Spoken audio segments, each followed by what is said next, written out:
La donna è mobile, qual piuma al vento, muta d'accento e di pensiero. Sempre un amabile, leggiadro viso, in pianto in riso e menzognero. La donna è mobile, qual piuma al vento, muta d'accento di pensier di pensier.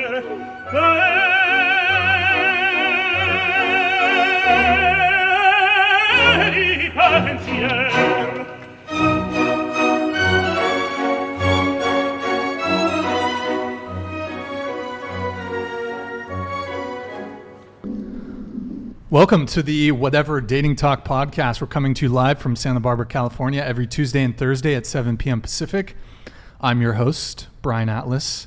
I'm joined by my co-host, Kiki. She's a bit shy. So, guys, a few quick announcements before the show begins. This channel is viewer supported, so I make nearly nothing from ad revenue, so please consider sending a super chat throughout the show. I will read super chats $10 and up.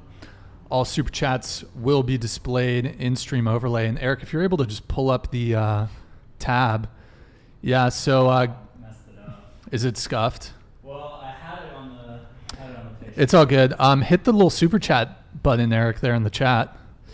Yeah, so guys, if you want to super chat, you hit that button, you go over to super chat, and then you can super chat all the way from $1 all the way to $500. And then if you X out of that, we also have channel memberships, and yeah, if you hit that join button, you're able to join. We have 6 different tiers, ton of perks, and if you become a member or gift subs, we will give you guys a shout out. So yeah, and also in the description, you can see all the super chat and membership gifting triggers in the description. Guys, we're also live on Twitch right now. Do me a favor, guys. Pull up another tab, go to twitch.tv/whatever, drop us a follow. If you have one available, drop us a Prime sub. If you have Amazon Prime, you can link it to a Twitch account, and every month you can sub totally free on Twitch. Takes 1 minute to set up. Quick, free, easy way to support the show. And lastly, if you want to be on the show or help with the show, DM at whatever on Instagram. Need chat mods, timestamps, studio hand, talent coordinator. Hiring a talent coordinator, guys. So if anyone's in Santa Barbara, let me know. And yeah, anyways, so without further ado, we're going to have the guests introduce themselves. So please tell us your name, age, occupation, and/or school major. Go ahead. I'm Jezlynne. I'm 24, and I'm a volunteer coordinator for a nonprofit. Nicolette. Hi, I'm Nicolette. I'm 23, and I do OnlyFans, and I'm a stripper. I'm Bella. I'm 19 years old. I play basketball and major in psychology at Santa Barbara City College. I'm Gabby. I'm 21, and I'm currently a criminology major at SBCC. My name is Haley. I'm 23, and I am currently a preschool teacher. Rock and roll. Wow, I never see this angle so close zoomed up on me. It's because I'm the only one on this side. So guys, is it too zoomed in? Should I zoom it out a bit? But anyways, everyone's Instagrams are in the description. Guys, show them some love, give them a follow. Sugar daddies, you know what to do. So going around the table once more, tell me your current relationship status, your longest relationship, and are you on any dating apps? I'm single. I am on a dating app, and I'm sorry, what was it? Longest relationship? 3 years. Okay, 3 years. And also, just, I don't know if any of you have heard of Seeking. Used to be called Seeking Arrangements. It's also kind of considered a dating app. Are you on Seeking? I have been on Seeking. I've mainly got spam on it, so I ended my account. Did you ever link up with a sugar daddy or? No. Feet pic requests, $500, anything? No, but recently someone asked me to be a dominatrix for them, so that was pretty interesting. Did you say yes, or what's it's in the works, or what? Well, if he sees this podcast, probably not. Okay, so it's still pending. All right, Nicolette. I'm single. My longest relationship was 7 years, and I'm on Tinder. Seeking arrangements at all? No, never. You've had a sugar daddy. No, not really. Come Really? on. Come I on. mean, like- You've had a sugar daddy. Maybe like some sort, not like what the typical sugar daddy arrangement you would think of. Okay. Yeah. I'm single. My longest relationship was like 3 to 4 years, and I'm not currently on any dating apps. Okay. Ever had a sugar daddy? I've never had a sugar daddy. Okay. Her DMs are open. Gabby, go ahead. I'm currently in a relationship, and the longest relationship I've been in, I think, was 2.5 years, and I'm not on any dating apps. I am currently single. I'm on Hinge right now, and my longest relationship was 3.5 years. Any sugar daddy situations? No. Okay. It's in the works, maybe. Who knows? Who knows? Okay, cool. So, you're single but never been on a dating app? Never been on a dating app. Really? Yeah. Okay, so haven't even downloaded Tinder, just out of curiosity. Mm-mm. Okay. All right. Well, guys, so 3 of the girls so kindly provided their, we got some screenshots of their dating app profiles. So we're going to be doing a review in a little bit later on in the show, so that should be fun. So just a question, of those of you who said you were single, which is the 4 of you besides Gabby, are you truly single is my first question. What's your definition of truly single? Do you well, okay. I'll ask some clarifying questions here. Do you currently have a sneaky link? And we'll start with you. Oh. Close to the mic. Kind of, but that's complicated. It's complicated. It's complicated. But you got someone you're kind of seeing, right? Kind of seeing. A few. A few people you're kind of seeing. That's fine. Okay. How many? When you say a few, we talking 4 or 5? What are we talking? I date around. My options 10? are open. 11? I don't know. Options are open. Well, how many? Just give us a range. How many are you currently seeing? Maybe like currently seeing. That's a hard statement. Maybe like 4 or 5. So do you have like one on Tuesday, one on Wednesday, one whenever on... I feel like it. Okay. 4 or 5, whenever you feel like it. And are you boys and girls or just guys? Pretty much just guys. Just guys. Okay. What about you? I'm really single, like the definition of single. Really single. Really single. Yes. I don't have any sneaky links right now. That's awesome. Okay. So, when was the last time that when did your relationship end? You said you were in like a 3 to 4 year relationship. That ended maybe almost a year ago. Almost a year ago. Coming on a year. Okay, so you've been really single for a year. Or maybe there's a little thing and then... Yeah, not even a rebound, just like me just being single, having fun, and then right now or a while ago everyone disappeared, and then I've just been solo for the time being. Okay. Mm-hmm. All right. We'll get back to that. Nicolette, what about you? I'm really single. Come on. Come on, Nicolette. It's hard out here in these So you have OnlyFans, right? Yes. So isn't it, if you have an OnlyFans, you would never admit to your fans that you have a boyfriend, right? If you did have a boyfriend. I did have a boyfriend at one time when I was doing OnlyFans, and I was open about it. Okay. I would make videos with him. Okay. Yeah. What about, and you strip too, right? Yeah. How many days a week do you strip? 3-4 days. If a customer comes in and he's talking to you, maybe he's gonna get a dance, whatever, and he asks, "Do you have a boyfriend?" What do you tell him? Let's say you do have a boyfriend, what would you tell him? Back when I first started and I was a baby stripper and I didn't know any better, I would tell the truth. and be like, yeah, I have a boyfriend. It depends really on the customer too, like what they're looking for. But then eventually I just stopped because it like stops a lot of like awkward questions. Okay. Yeah. Do you think that they would spend less money on you if you did have a boyfriend? Yeah, sometimes. Okay. What about you? So are you truly single? I'm openly dating. Openly dating? Yeah. Is it 4 or 5 as much as your friend here? Don't lie. Yeah, don't lie. What you got going on? I would say like probably 2 or 3 that I consistently like talk to and go on dates with. Okay. Like hooking up with, or? No, like going on actual dates with. Stop the cap. Come on. You're going on dates with, but you're not hooking up? No shame. No shame. I'm trying not to like ruin my options by having sex like off the bat. So as of right now, I'm just like trying to go on dates with people. So you think it would ruin your options if you had sex too soon? I think a lot of men don't really respect women if you give it up too freely. That's just been my experience. I could be wrong, but that's been, I feel like, a lot of my friends and my experience.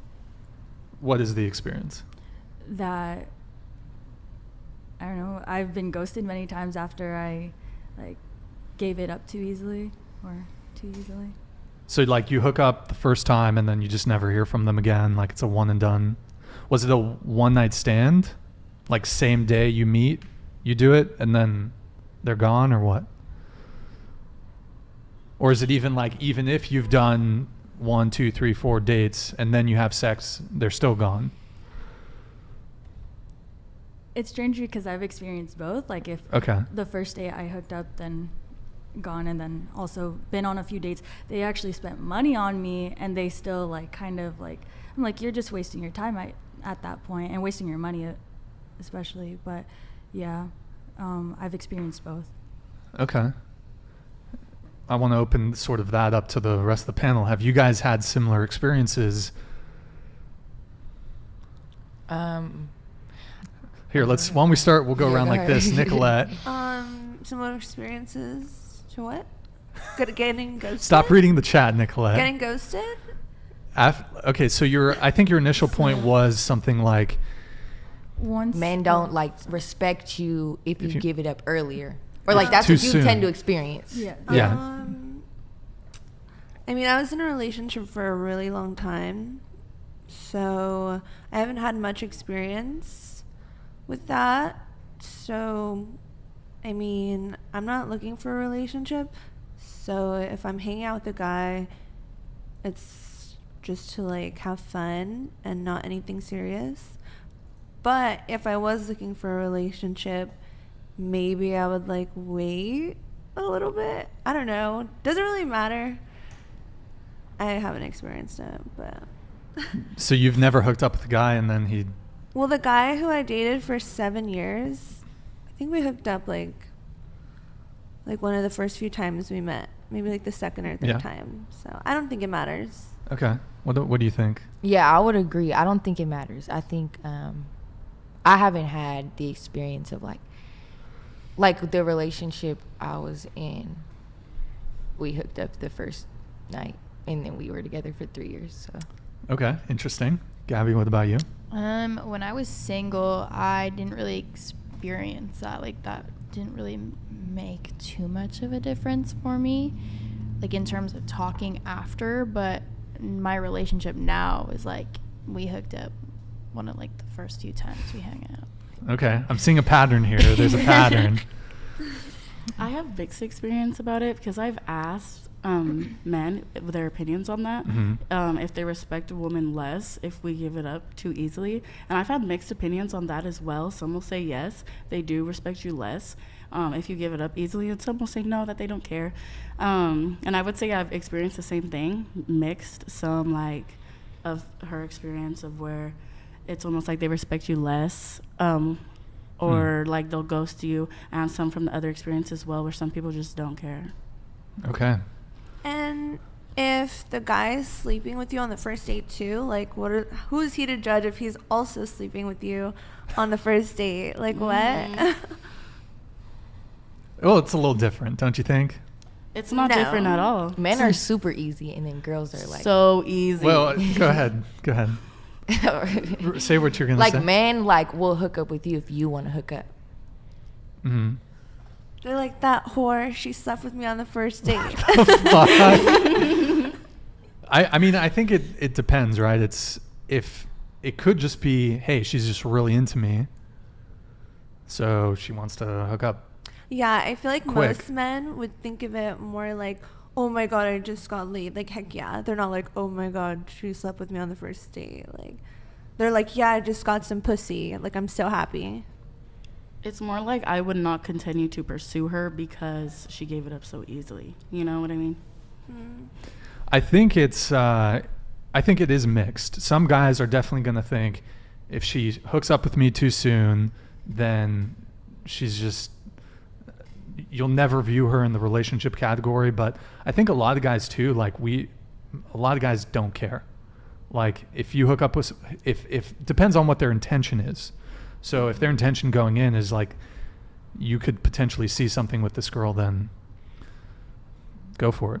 Hook up quick. So would you, if a girl hooked up with you on your first date, like would you look at her differently, or would you potentially like make her your girlfriend? It wouldn't deter me from wanting to take her seriously. In my case, now if she's promiscuous, that's something else. So I think you can hook up with someone relatively quickly and also not be super promiscuous, because look, a lot of guys don't want a girl who's sleeping around with a bunch of other dudes, don't want a high body count. I don't know how soon into the podcast you guys want to get into the body count stuff, but a lot of guys, whether you like it or not, body count's important. We want a girl with a low body count. So most men. So you can have a low body count and still hook up with someone relatively quickly. So we're gonna be looking at other indicators of, is this girl worthy, is this girl long-term potential, than just how quickly did she hook up with me. So but okay, so you're dating like 4 or 5 dudes, a couple dudes, a couple guys, a couple girls maybe. Okay. But you're not hooking up with any of them because you don't want them to judge you by hooking up too soon.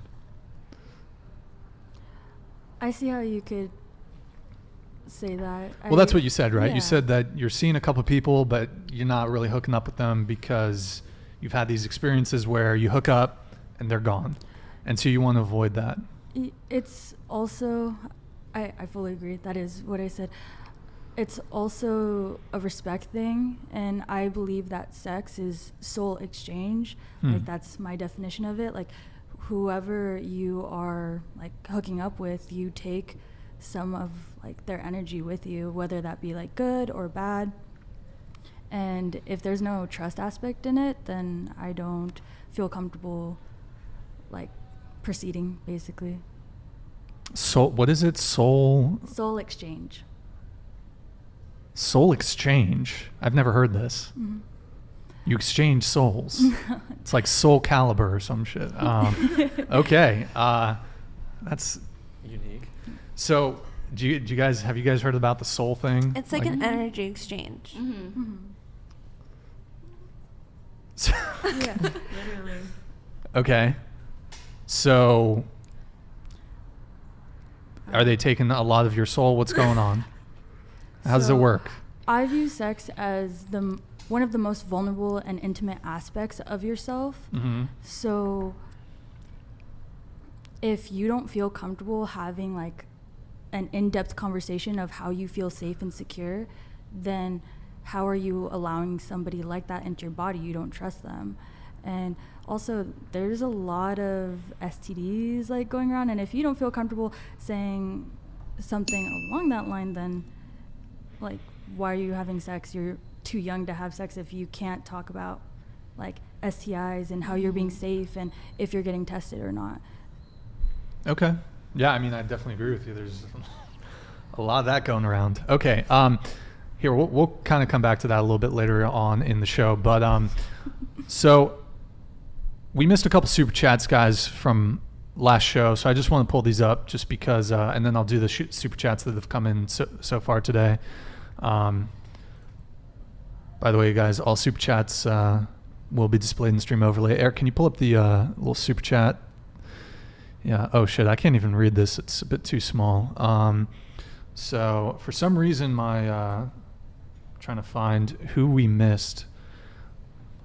One sec, Eric. Can you scroll down a bit? It was from last week. I think it was lukewarm. Okay. All right, we missed this from last week. To the panel, do you think the opposite sex has it easier in general? If so, would you trade places? What do you think? Actually, Eric, can you pull it back up? Let me just read it one more time. Okay, so do you think the opposite sex has it easier in general? If so, would you trade places? I think men also have their struggles that as a woman I wouldn't be able to understand.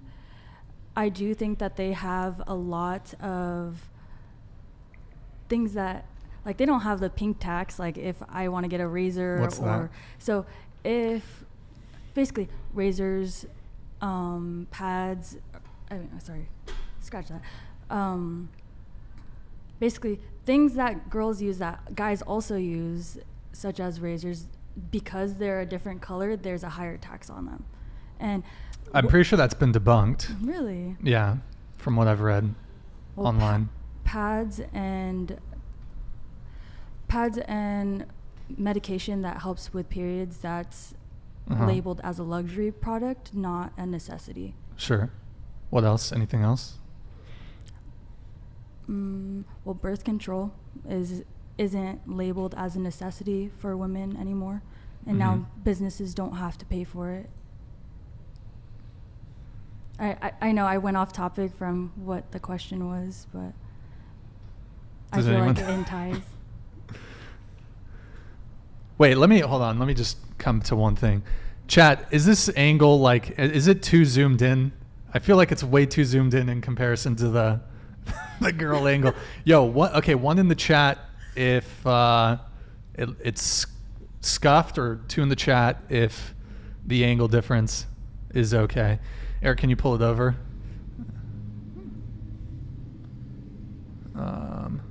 Oh wow, it's catching up. Yeah, by the way, Eric, just leave this one up. Yeah, let's just leave that. Wait, what is one scuffed or two is fine? Is it too zoomed in? What, zoom it in even more, British Patriot? Hello? It seems out of focus. Jesus Christ. Okay. I might zoom it out just a little bit. So okay, Eric, can you pull it back up to the super chat? I just want to pull it up. So okay, it is. Oh wait, where did it go? Can you go F11? Is it F11? There's a question right there. Oh, he missed it. Oh yeah. Okay. Do you think the opposite sex has it easier in general? If so, would you trade places? Geez, I don't know how far deep down we want to go on this one. Okay. So you said the pink tax. I mean that's so okay. It's like an alleged irregularity between the prices of women's products and men's products. Like for example, conditioner. You compare men's and women's conditioners. Supposedly, women pay more for their conditioner than men pay for their conditioner. Supposedly, allegedly. I would say clothes too, and the fact that they're cheaply made. Guys have deeper pockets than women's do, but I'm sorry, I'm getting off topic. No, I would not change. No, I would not want to change places. I'm very much happy with my life. Okay. Nicolette, can you, I need to adjust the camera angle if you want to answer the super chat. Okay, I feel like women have it easier, and I love being a girl, and it's just like a life hack. So, no, I would not want to switch places. I feel like what she said, like, it's a life hack. You have a lot of... Well, what did you mean when you say life hack? Like, it's just like pussy power. Like, you get stuff like pretty privilege. Mm-hmm. Like, you just don't really have to worry about some things like getting a job or stuff like that. Yeah, so I don't know if it's easier for men or women. I'm not sure who. Actually, I'm not going to say I don't know which one. I feel like in a lot of circumstances, men have it easier, but a lot of other circumstances, women have the upper hand. So I would not switch sides, no. I would stay a woman. Okay. Hold on just a sec. Eric, if you pull up the... If you pull up in the podcast folder in the studies, there's a pink tax study that we can look at, just since she brought up the pink tax thing. And then it's a PDF, so you'll have to open it up in just the browser's fine. Go ahead, Gabby. I don't think I would switch over. I mean, I think like in some ways men have it a little easier, but I don't know. I've obviously being used to a girl, and I don't know, you kind of like finesse your way through life being a girl sometimes. How do you finesse your way through life? We talked about it earlier. Men are really easy. Free drinks at the bar. Obviously I don't do that. Don't you have a boyfriend? I don't do that now, actually. Okay, because I was going to say, if you have a boyfriend, maybe. My friends do. And I don't know, you could pee outside. Like, sometimes you just got to pee. And women aren't able to pee outside. You kind of can. You can, obviously, in times of need, but I feel like it's easier to just whip it out. And all right, that's the big advantage, boys. We can urinate in the woods. Okay. Go ahead. I'm going to say that it's probably half and half. I would say that women do have privilege on some things. Mm-hmm. So like they were saying, free drinks, pretty privilege, pussy power, like that's very real. But when you're looking like in the workplace, I feel like men have the upper hand. Women are still looked at as if we are not as much as them. And let's talk about how there's no woman in power like ever. So where? Tell me. You're making Kamala that face. Harris. Where? But like main woman in power, that's like what the first one.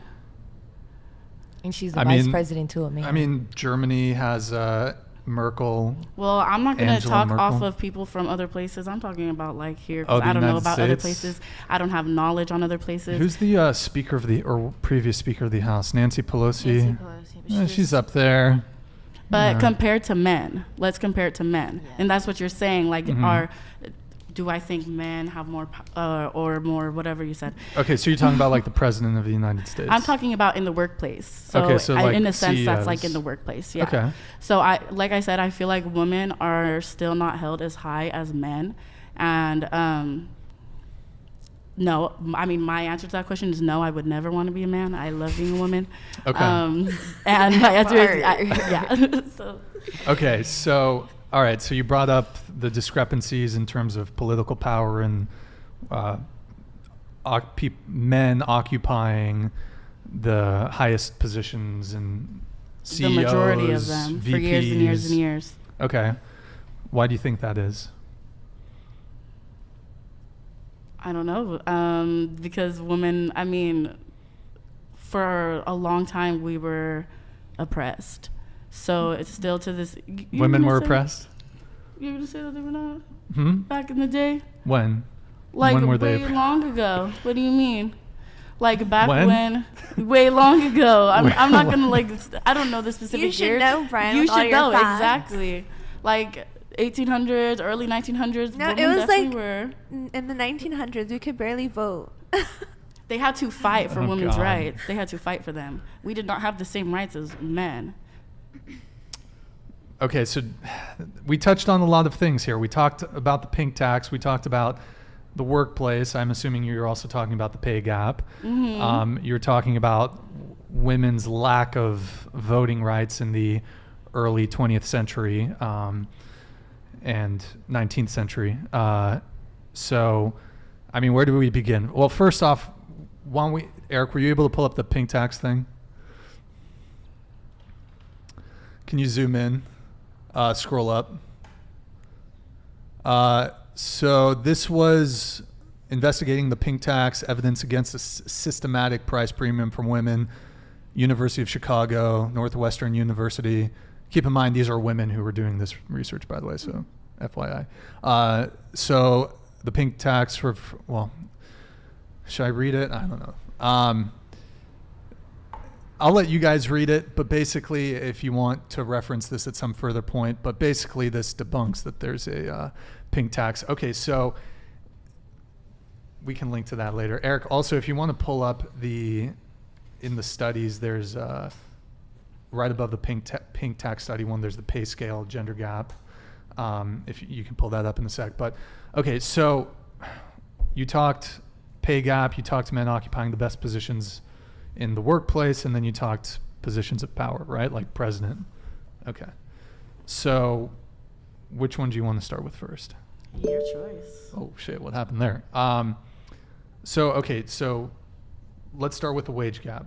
What is the wage gap? What is that? I don't know what do you mean, what is it? Well, you kind of brought it up. How much men get paid versus women in the same workplace. Yeah.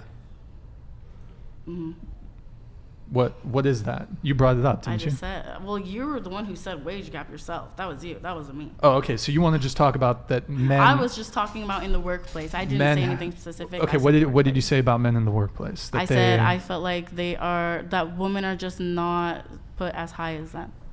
Like women are not put as high? We are still like looked down upon, like as if we cannot do the same things. Which things? The things physical labor? Do. Well, I'm looking in the comments over here, and they're saying that like women we base things off of emotion and how we're supposed to be more submissive, and I just feel like that. Well, I'm not looking at the chat right now, so I can't. I was. Okay. Yeah, I was looking at them. And that's what they were saying. Okay. And it's just something that I disagree with. I don't believe these same things. I don't think that women should be submissive, or do you think that we should be? Like, I know plenty of women, if they're being submissive, it's out of fear for standing up for themselves. Well, I mean, I think you can maneuver through the world however you like, but I mean, we're talking about two different things now. When people are talking about being submissive, they're usually talking about that within the context of a relationship. Yeah. But we're talking about like the workplace. Yeah, and that's what they were saying. I don't think women should be submissive in the workplace. Yeah. But I mean, so are we... What are we talking about? I was just bouncing off that. In the workplace, and like I'm sure you can pull up a study, like they've done studies where a man and a woman have the same exact job and the man's earning more. That's not true. I mean, the wage gap, is the wage gap not real? It's been debunked. Since when? When was that? For pretty much forever. Are we just supposed to take your word for it? Exactly. So, I mean, we can pull up the pace. I scuffed. Now is it too zoomed out, boys? It looks great. I think it's too zoomed out. Okay, so here, first we'll come back to the wage gap thing. Why don't we start with men occupying the highest positions in careers and in politics, right? So as far as politics go, women make the majority of the electorate. So what is... If you guys were so inclined, you could vote into power a woman. Yeah, but my vote amongst millions, like it's like a needle in a haystack. But as a group, women. Well, how can I get in contact with all women of the United States? That's a good question. You got to start a Facebook group or some shit. Start a little group chat. But so. And then, okay, let's talk about the workplace, right? So are there more men who are on boards of companies and who are CEOs and executives and vice presidents? Yes, that's true. Mm-hmm. However, you're talking sort of the glass ceiling, right? Have you heard that term, the glass ceiling? Mm-hmm. Okay, so that women have like difficulty rising to the top positions in government and politics and the workplace. Well, you can't look at that and also ignore the glass cellar, which is while men occupy the supposed best positions, we also occupy the worst positions by a far greater margin than we occupy the best positions. What are the worst? What are the worst positions? Garbage collector, people working in coal mines, people working out on oil rigs, More blue-collar dangerous jobs. 93% of workplace deaths are men. The vast majority of people getting injured on the job are men. So you have to ask yourself, well, why is it that men occupy both the best and the worst positions? I think when thinking about like higher authoritative positions, you know, obviously back in the day we kind of started as men occupied those just because women were expected and like had to stay at home to take care of the kids, the house chores, etc. And as we grow out of that now, women are still a little bit behind because men are already implemented in those higher authoritative like positions, right? And it's not that women aren't reaching for like those positions. It's just a little harder when, you know, a lot more men are like, let's say, in that position. And so do you think there's like a boys club that people in corporations where the main motivation is making money? Yes. It's just, yeah, we just want a bunch of guys. We don't want women. Absolutely. Yeah, my grandpa was actually in the Freemasons, and they didn't like go through, you know, like obviously being like, fuck women, we just want men, we don't want to make more money and stuff like that. But it was like exclusively a men's club where they had a lot more connections. And then eventually, you know, women branched off of that, and there's the Rainbow Girls, which is a branch off. The Rainbow Girls. The branch off of. Are we talking conspiracy theory? Freemason. The Freemasons. It's a I have club. no idea what that is, but okay. Yeah. So ultimately it comes down to choice. Men and women make different choices in what they study, in the fields that they want to go in, and that's going to have an impact on the money they earn and the positions that they occupy. So I haven't convinced them. Okay, so like, what would you say, like, in a situation like Harvey Weinstein or like Harvey Weinstein? What does that has nothing? I'm just to do. saying, like, that's a man in power, or like That's totally irrelevant. I how don't is know. that irrelevant? That's a man in power, and like he totally abused his power. That's not really related to. I mean, that's not really related to what we're talking about. So Yeah, it is. But he's a really powerful man, right? Or he was a really powerful man. that's totally unrelated to the broad topic at hand, But you're which talking is about, like, basically women and men make choices, which is why they're in the positions they're in, right? okay. Let's talk about Indira Gandhi. Let's talk about Indira Gandhi. But I'm then. just saying, you said she was a terrible leader in India. But you let's said talk about Indira Gandhi. women and men make choices that put them where they want to be. Yes. Okay, so There's- Harvey Weinstein was a very powerful man, right? Well, okay, but I don't like, you don't want understand- to talk about that topic. We don't have to talk about that topic. That's fine. But I'm not understanding the point you're trying to make It's here. like, I understand what you say, like, women and men make choices and that puts them in the place they are, or like that's how you feel. Okay, that's cool. Now then, we don't even have to say names. There have been men in power who are in power, and they abuse and utilize their power not to put women in position or to bring women and men together. It's been like, without saying names, there's been like, oh, like, I can ruin your or end your career as a man with my power, and you're a woman because you're not following the choices or like doing the stuff I want you to do. The exception does not make the rule. I mean, this is an outlier situation. Harvey Weinstein was a terrible person, abuser, but I mean, But he would have never been able to do that if he wasn't in power and had the power he had, right? Or like got as far as he got with it. And it's not really an outlier situation. Think about like Dr. Luke and Kesha, or it just came out like Ashanti. Well, okay, there but was like a music. We're talking about you're talking about like the casting couch in Hollywood. Is it? Yes. Is it other people? Of course. But I mean, it's just it's totally unrelated to the topic at hand. So you were talking about, okay, why is it that men have all these positions of power? But they're talking about men in power, or men in power doesn't necessarily let's talk have to be about Genghis politics. Khan. But there's a lot of like, you're going to talk about women, but there's a lot of men to talk about too. We're speaking in generalities here. We're not looking at individual cases. Boo men, yay women. Oh my God. What Literally. a mess. What a mess. Okay, so let's end on the wage gap. Okay, so Eric, can you pull up the pay scale thing? Scroll all the way down. Pay Scale is a reputable company that investigated this. Scroll down a bit more on the chart. Just stay on this chart here. Can you zoom it in just a tad? A little more if you can, Eric. Yeah, that's fine. So on the left, you have the uncontrolled gender pay gap. You commonly hear this one, 82 cents for every $1 earned by men. So this is when you take all men and all women and just compare just like that without taking into account hours worked, profession, seniority, type of job. That's that. When you control it, when you control for like and like, so someone working the same job, same qualifications, same hours worked, it's 99 cents. Where's that 1 cent? I mean, I would say that's within the margin of error.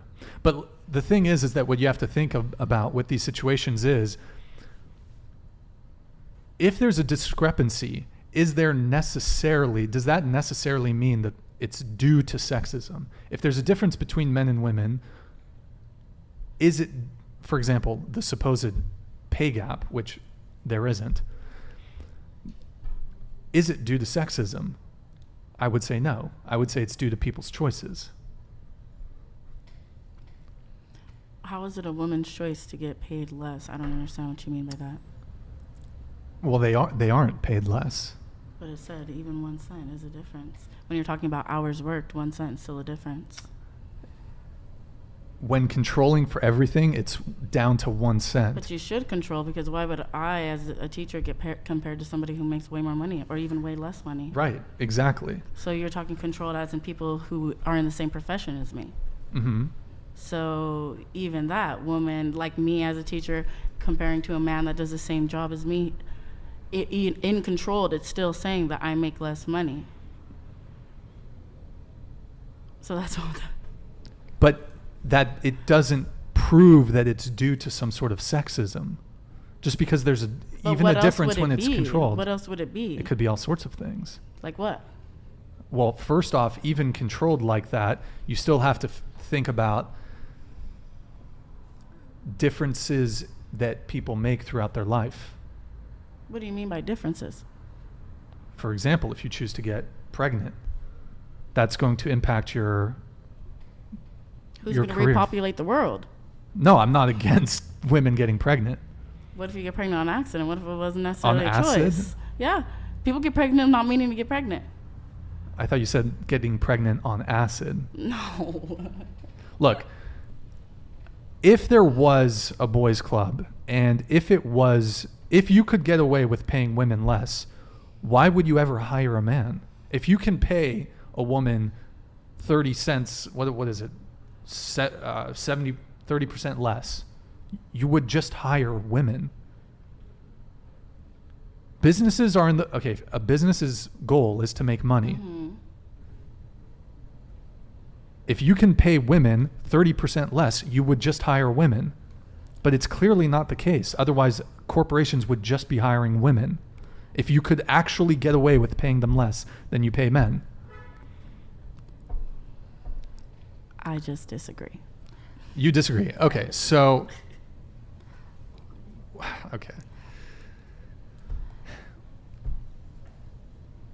Do you think that what I pulled up there, the pay scale thing, 99 cents?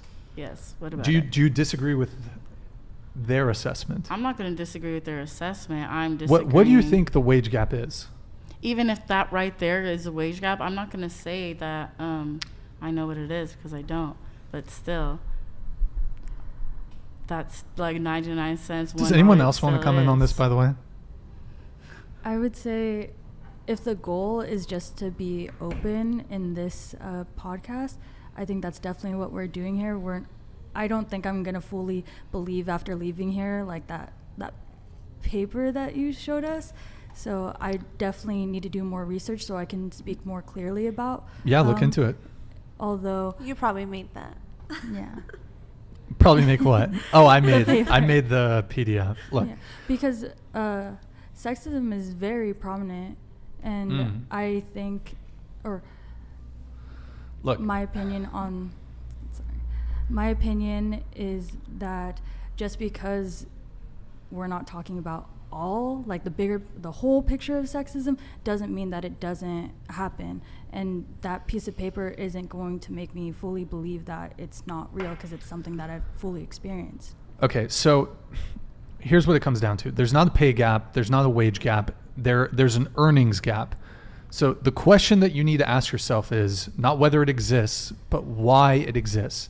And I would say the answer, it's not sexism. So there's a ton of reasons for the earnings gap. Like I already said, the big one is women's choices. Women, when, for example, in college, they tend to study different things. So that's one. You have to look at, for example, hours worked. You have to look at, there's a whole bunch of things. There's different types of jobs that are worked by men and women. There's a ton of different factors. I could pull up, there's another thing we could pull up. Let me see if I can find it really quick. Eric, can you pull up the, let me see here. Actually, I'm not sure if I have it. Let me just double check. No, I don't have it. Never mind. I kind of want to bring it back to dating. Okay, yeah. So look, if we want to talk about the wage gap, like, I don't think we do. Yeah. Yeah. Okay, I'll end it on this. So there's all kinds of gaps, right? Yeah.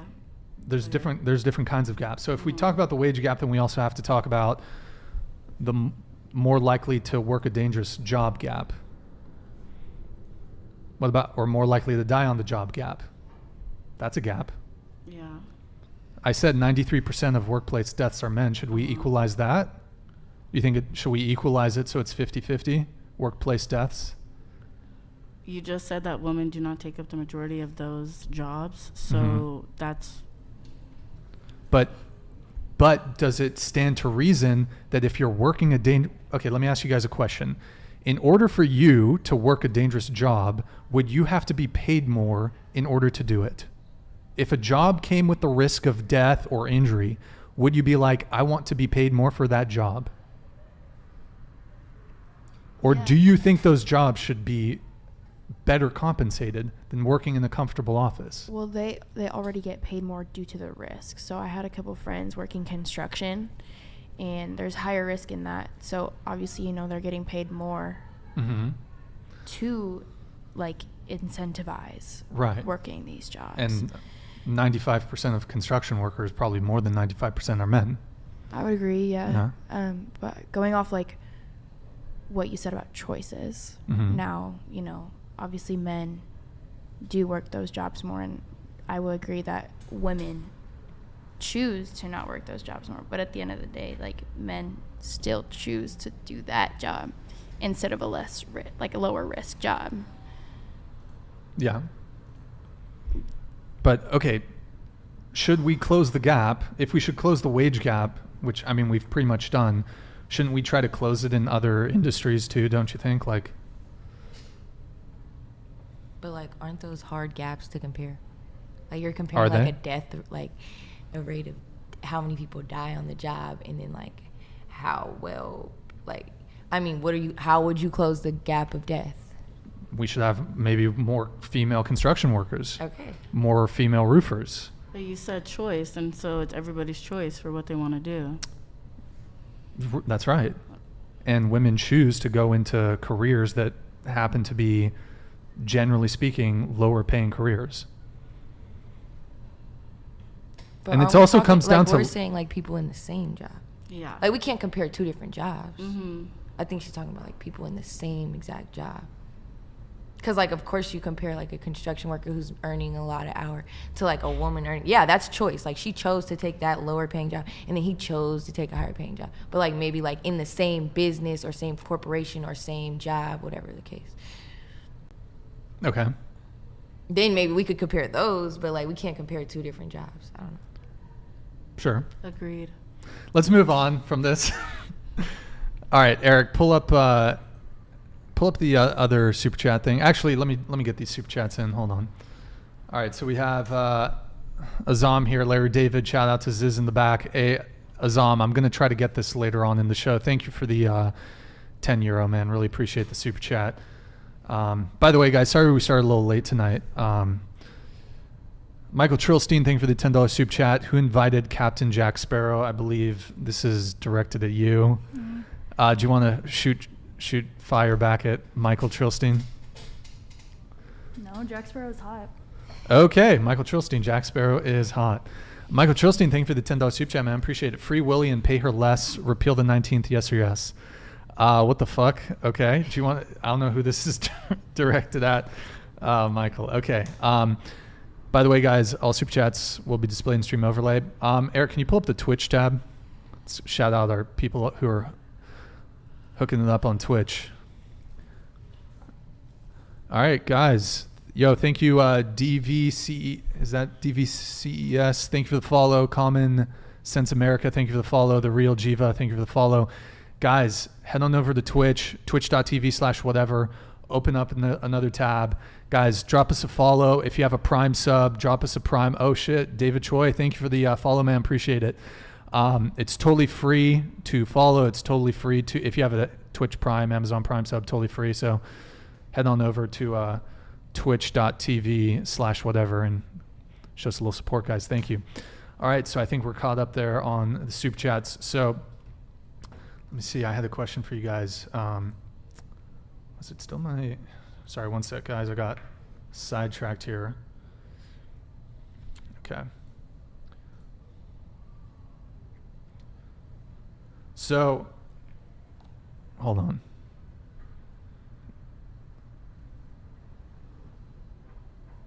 Oh, duh. That's what I was going to do. Sorry, guys. I slipped my mind. We're going to do the dating app review. That's what I was meaning to do. Eric, if you can go ahead and pull up the dating app profiles, we're going to review them.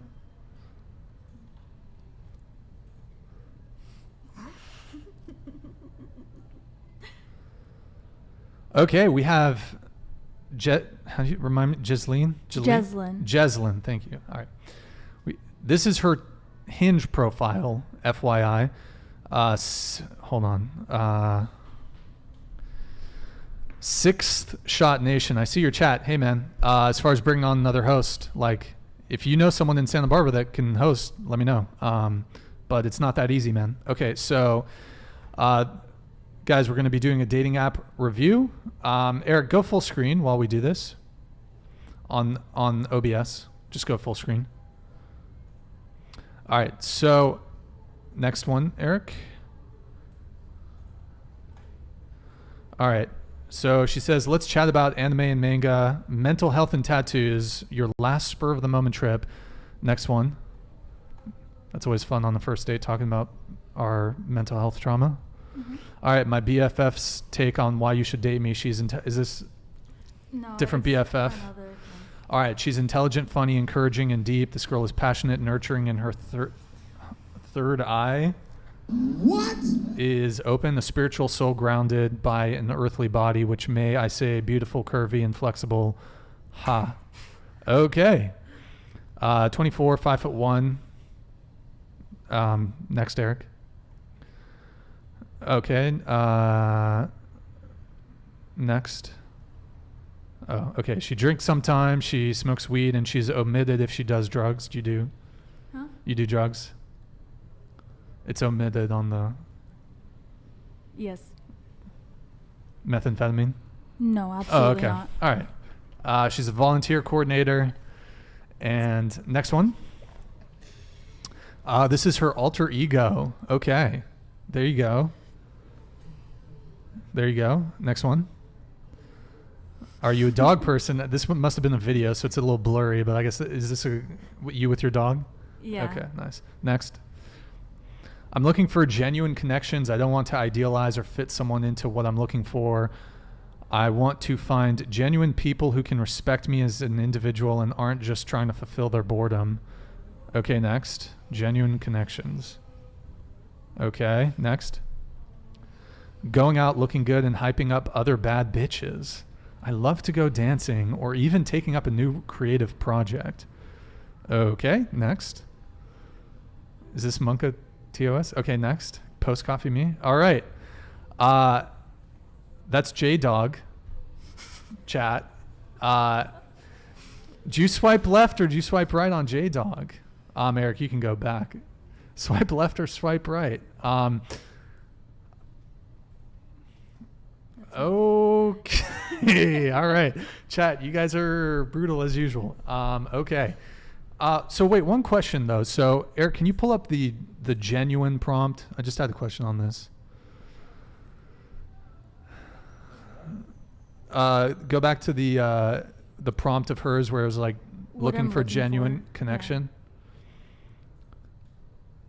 Go ahead, pull it up. I know. Yeah, this one. Okay, you're looking for genuine connections, genuine people. Can you go back to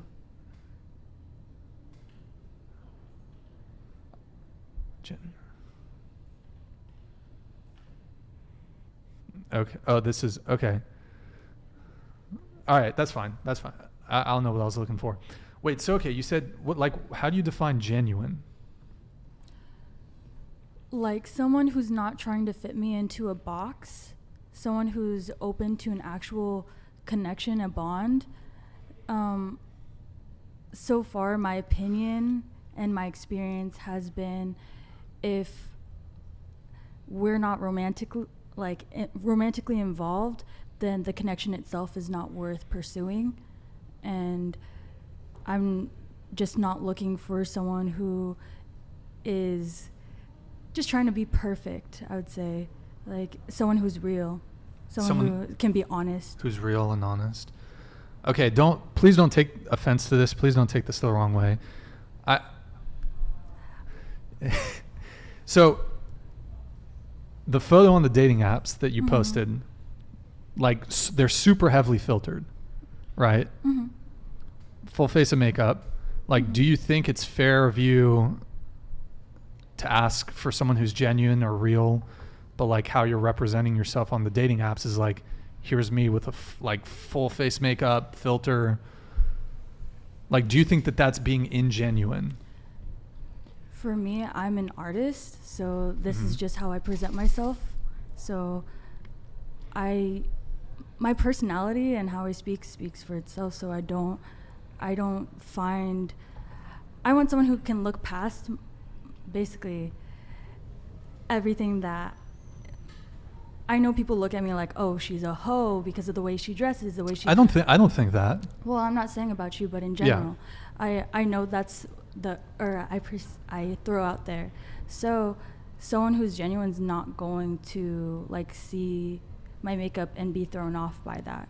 And I've gone to full on dates without makeup, like just to surprise people. Like it's not something that I constantly have on. I probably like do it like once a week, but I like showing off my work because I do it so like not that often. Sure. Yeah, I guess I don't know. My question is, and we could open it up to the whole panel, is I don't think it's a surprise to any of us that for both men and women, something that we look for, you know, we are making sort of assessments of someone's physical attractiveness on the dating apps. Both men and women are looking for partners that are typically physically attractive. And so I guess my question is, when it comes to the dating apps, if you are posting heavily filtered or like full face makeup, if you don't have at least like one or two photos where it's just kind of like there's less makeup or less filter, do you think you're sort of misrepresenting your physical appearance when physical appearance is something that's super important to both men and women? I've dated guys all different body types, so I don't really see it that way. I do understand that is not stereotype, that is like the stigma, that is what goes on, but I'm very full body positivity, so I don't view guys any differently, or women any differently for being on the okay, let me ask you guys this. Would you take issue with a guy lying about his height on a dating app? Like, would that be wrong of a guy to do? Because a lot of women care about height. It's It would just happened be before. funny. Here, we'll go. Gabby? I wouldn't be mad. I just kind of be like, why'd you lie about it? Okay. Thoughts?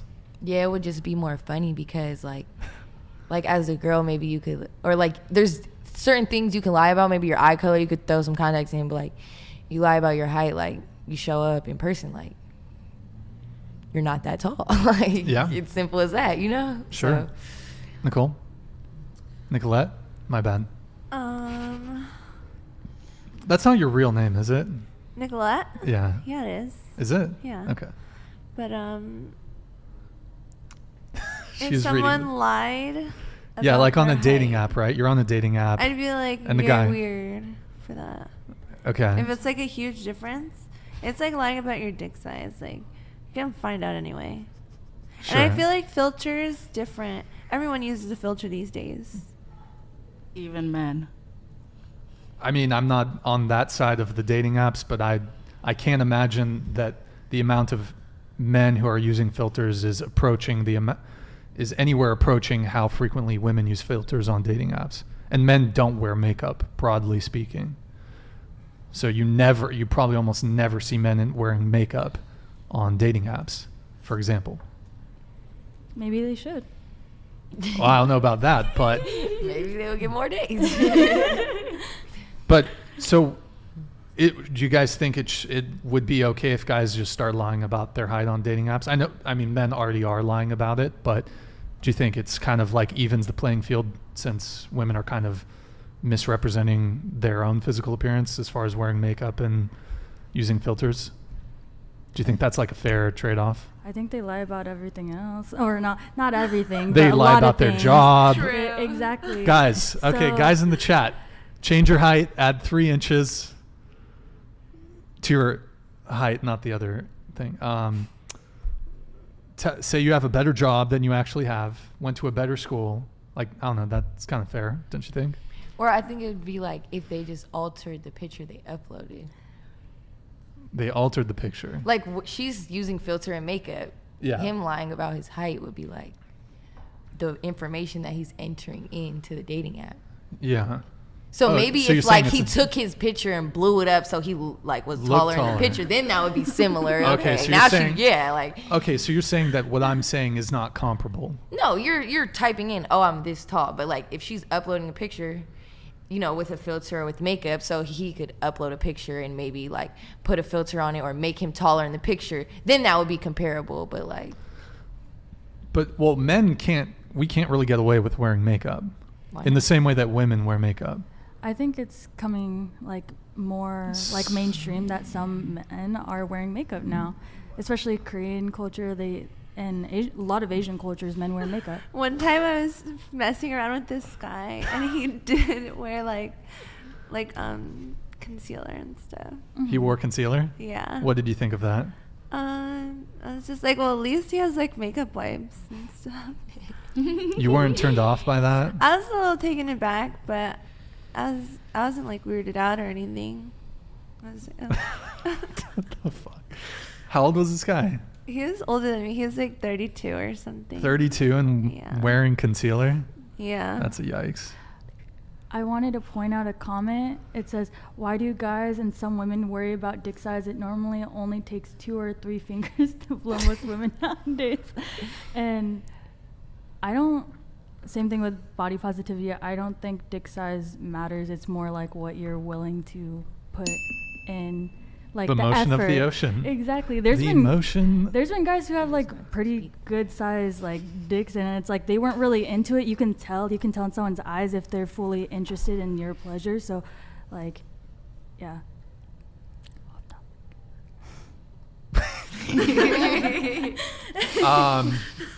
Okay. Yeah. Nicolette, what are your thoughts on penis size? Does it matter? Does size matter? Is the question. Yes, it does. By the way, her What? her OnlyFans is in the description. No, I'm kidding. Subscribe. Did you do a whatever promo code this time? No, I forgot. How dare you? I know. You guys are going to have to pay full price. Full price for her It's OnlyFans. only $14. And you Only can see 14. my butthole. What the? I seen that comment. I seen that one. You can see. You can see a lot. You can see everything. Don't you have stuff on? Never mind. Okay. Does size matter? Yes.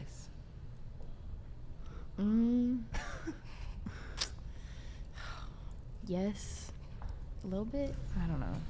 I'm gonna say yes and no. I feel like your G spot isn't that deep in anyways, so like a smaller penis could get that easier, and also what you're willing to go to do before then.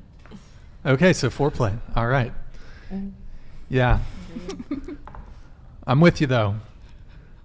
Fucking support for the small peens. Okay. Fuck, what was that protest sign I did? It was stop shaming small peens. I don't know, something like that. You play basketball though, right? Yes. What position do you play? Point guard. Point guard. Mm-hmm. Do you score? Yes. You don't score until you score. Until you score. That's right, baby. Okay, so do you date basketball players? I have before. Okay. What do you think about? Oh God, I don't know if I should bring it back to this. Okay, you're a basketball player at you're good at CC, right? Mm-hmm. SBCC. What do you think of the WNBA? Do you want to play for the WNBA? I wouldn't be like against playing for the WNBA, but those aren't like my long-term goals. Okay. Mm-hmm. Got it. And let's forget the WNBA shit stuff. Okay, let's do the next dating app review.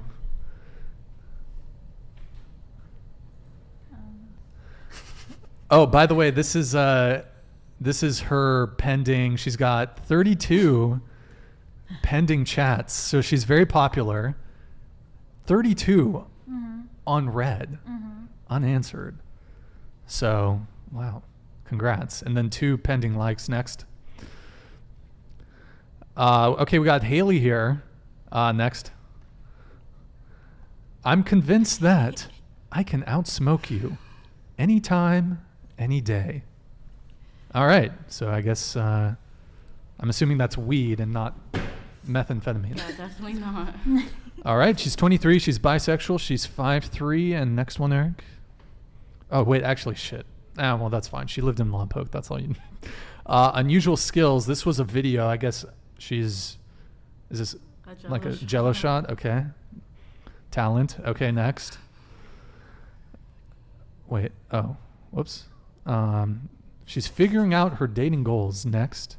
Oh, she drinks and she smokes weed. Okay. She also omits the drug use, so you have to assume she does PCP.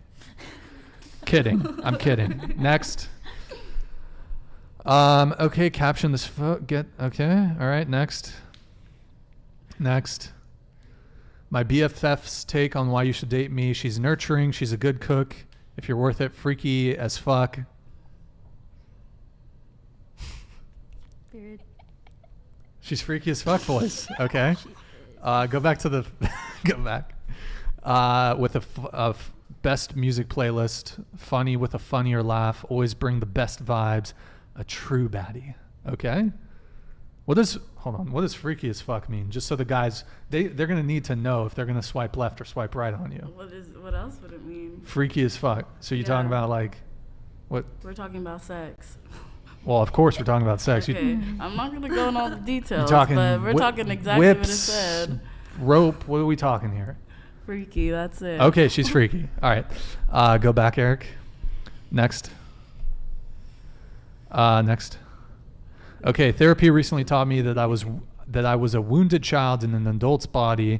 I was determined to break the generational curse, and I did. Therapy was the best thing I've ever done. If you haven't already, you should do it too. I seem to see this a lot on apps. They say it's a green flag if you're in therapy. Okay, next.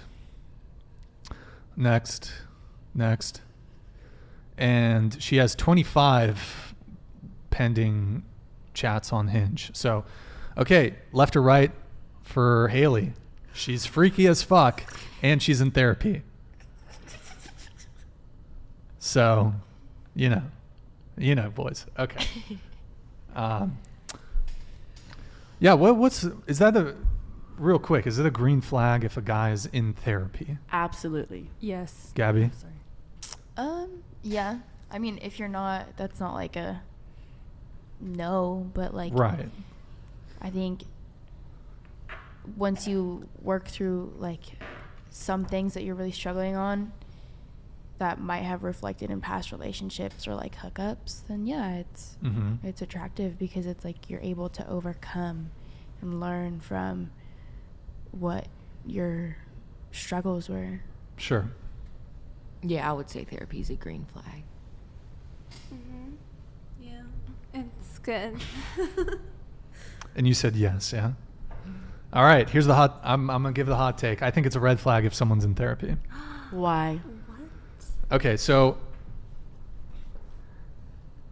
it's a bigger red flag if they have a mental health issue and they're not in therapy.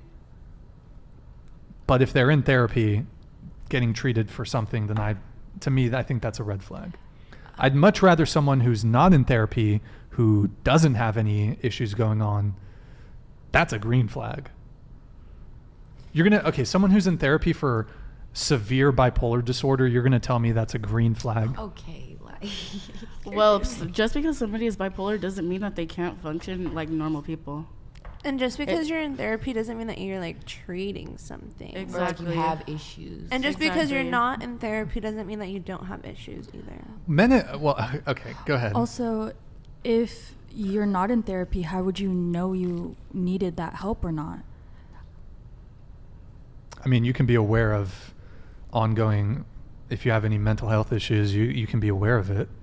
How? And just, I mean, if you know you have borderline personality disorder, if you know you have BP or bipolar disorder, if you have some other disorder. But some people can't choose what disorders they have or don't have. Of course, but I'm just saying in terms of if I'm looking for a partner and the girl's like, yo, I've got fucking crazy bipolar and I've got BPD and... What if she's like, oh, like I'm just checking with a therapist here and there just to have someone like someone from the outside world giving me advice or their outtake on things? That's not terrible, but...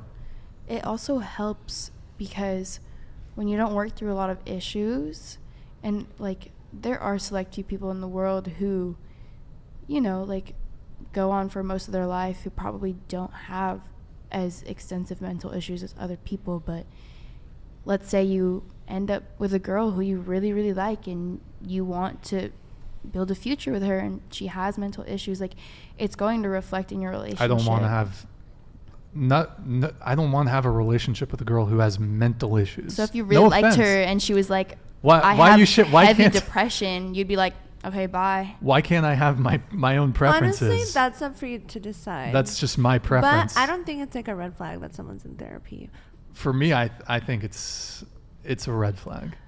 It shows that they're working on it. Like they're That's working fine. on something. I don't have anything against people who are in therapy. If you want to get therapy, if that helps you, fantastic. But for a partner, like looking for a partner, I don't want someone in therapy or who needs therapy. So would you, like, if you had a partner and then you guys were having like relationship issues, would you go to couples therapy or would you just break it off? I probably would not go to a therapist. What's wrong with therapy? Like, what is the stigma for you around it? Okay, well,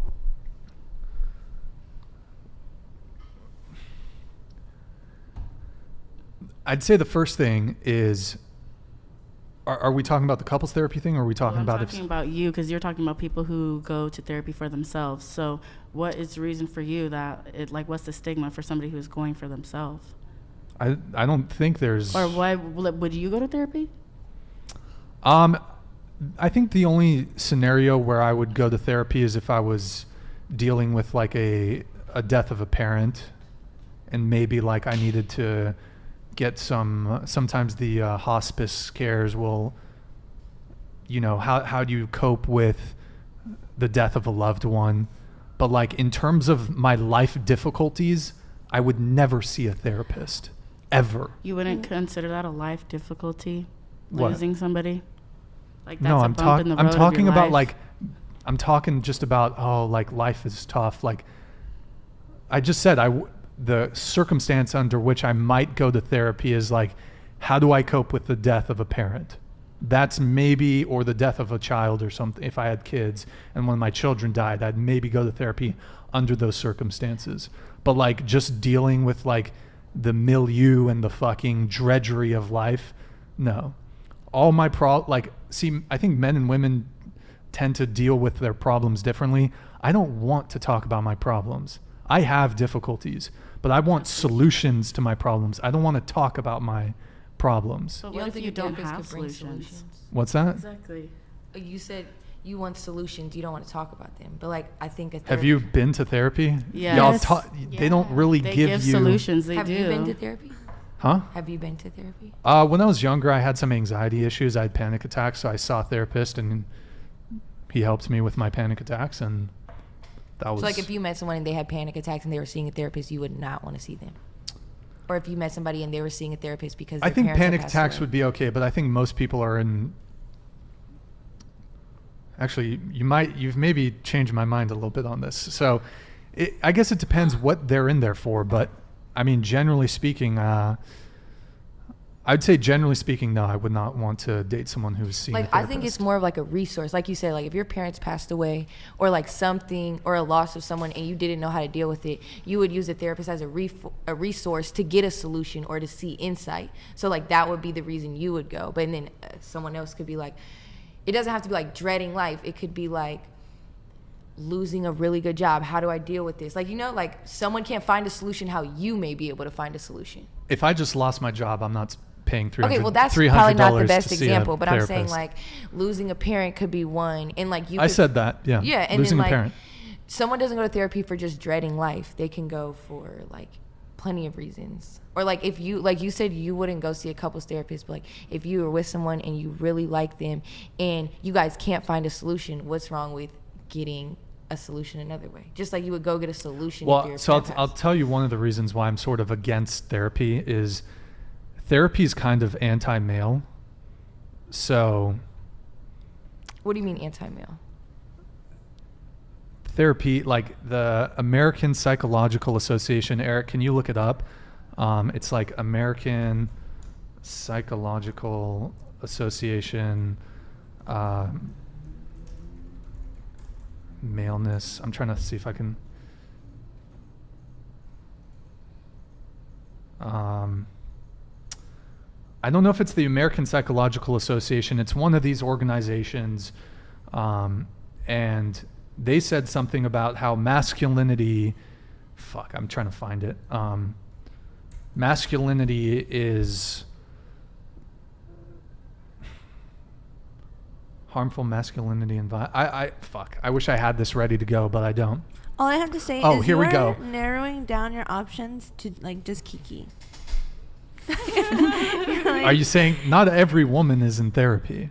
But you have like a lot of like stipulations. But like a woman can't even go through things in her life to need therapy. That's a lot of people. They don't even have to have a mental illness. It's just life. Like life happens. Also, mental health can be developed. So, like, if it's not a potential partner, it could be someone that you're already dating and they developed it over time.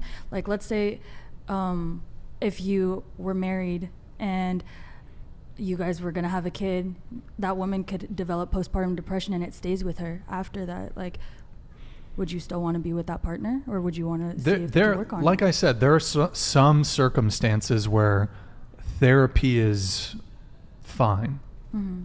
But look, the point I'm trying to make is if you're seeing a therapist, for example, and you have severe mental, it's kind of less the I'm in therapy, and it's more, what are you in therapy for? That's the issue that I have. It's not strictly that you're in therapy. It's why are you in therapy? Are you in therapy because you're dealing with some crazy fucking baggage from an ex? Next. I don't want to deal with a girl that doesn't have anything to do with therapy. You're just like, I don't have any crazy baggage from an ex, so why would I deal with someone having crazy baggage from an ex? Yes. It's as simple as that. But it's not the therapy aspect. It's just like, but they're in therapy yes, to deal with that. But you're not like, oh, I'm not going to see you because you're in therapy. I'm not going to see you because you have a crazy ex. I'm not going to see you because you have mental health issues. I'm not going to see you because you're bipolar, not because you're in therapy. Like, you should get therapy and you should get that help, but I don't want to see you. Yeah. But therapy is kind of the beacon that would point to someone either having a mental health issue or having some baggage from a past relationship, having some sort of past trauma. And hey, look, that stuff happens to people. Go get your therapy. That's great. If it helps you, perfect. But do I want to date someone that is coming to the relationship with a lot of baggage? No. For me personally, probably not. And that's okay. It's okay, like, for your own personal preference, what you want. It's just my preference. And so basically you're just like, therapy just sparks a red flag of why are you in therapy? Yes. Okay, yes, which is fine. You could be going to, you could be in therapy, and if the reason in terms of, I'm looking at you and I'm like, hey, I want to date you. And if it's just like, oh, you've got panic attacks and you're seeing a therapist that, they're helping you with your panic attacks and anxiety, whatever. I mean, that's okay, right? But it really depends, I guess, like you said, the reason why they're in therapy. So, but like I said, the whole therapy thing, I don't know. It's kind of seems very anti-male to me. So I don't know. Can I ask a question? Sure. Why do you think it's like that? Why is it anti-male? Mm-hmm. Well, I think there's a kind of seems to me to be a bit of a undertone going on of anti-maleness in a lot of spaces. Academia is one of them. And most psychologists, it's not typically a secret. I consider myself politically center-left, like center-left. But amongst a lot of people on the left or people who are liberal, there's a very strong anti-male sentiment. So I'm not about that. So, and a lot of, I don't know. And for example, a lot of psychologists, well, and we don't have to continue on this, but let's move on. What were we talking about? Oh, the dating app review. Let's just go to the next dating app review, unless someone had something more to add. I feel like I've been an incredibly Debbie Downer. You are. We're talking about real stuff, though. Like, go ahead. We'll pull up the dating app review. Next one. By the way, chat, can we get some fucking W's in the chat for Eric for being a fucking legend? W's in the chat for Eric. Call it Warwick. Can we get Warwicks in the chat? Eric, pull it up so we can see if you can slide over the chat. Or what? Oh, it's catching up. There we go. Warwick's in the chat. Okay, so we have Nicolette here. 23, 5'2", and I'm kind of funny. Okay, next.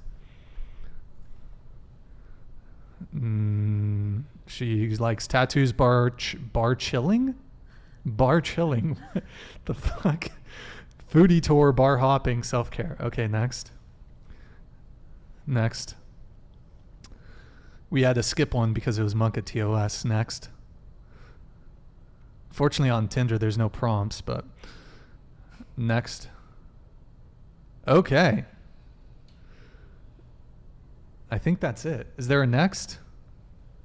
Is it? No. Wait. Is this it? Oh, that's just the profile. Okay. Chat, left or right on Nicolette? Left or right? How's the Tinder going, Nicolette? Is it going good? Yeah, so I stopped using it for a couple months and I just started up again literally last night, and I already got like 5 matches in less than 24 hours. So it's going pretty well. Five matches? Yeah. It's like a lot.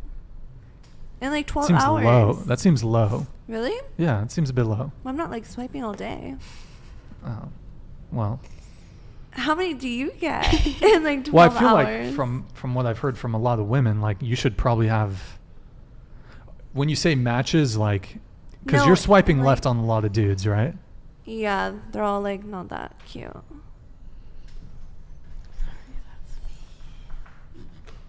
Party foul. All right, so I want to. What did they say for you? Was it left or right? Was it yes or no? I didn't see. Okay, all right. So I want to open it up to you guys. Is there anything dating related that you guys want to get off your chest? Could be recent bad date. Could be something that frustrates you with dating. Men just piss you off in some way. Anything dating related that you want to get off your chest? Let's start with you.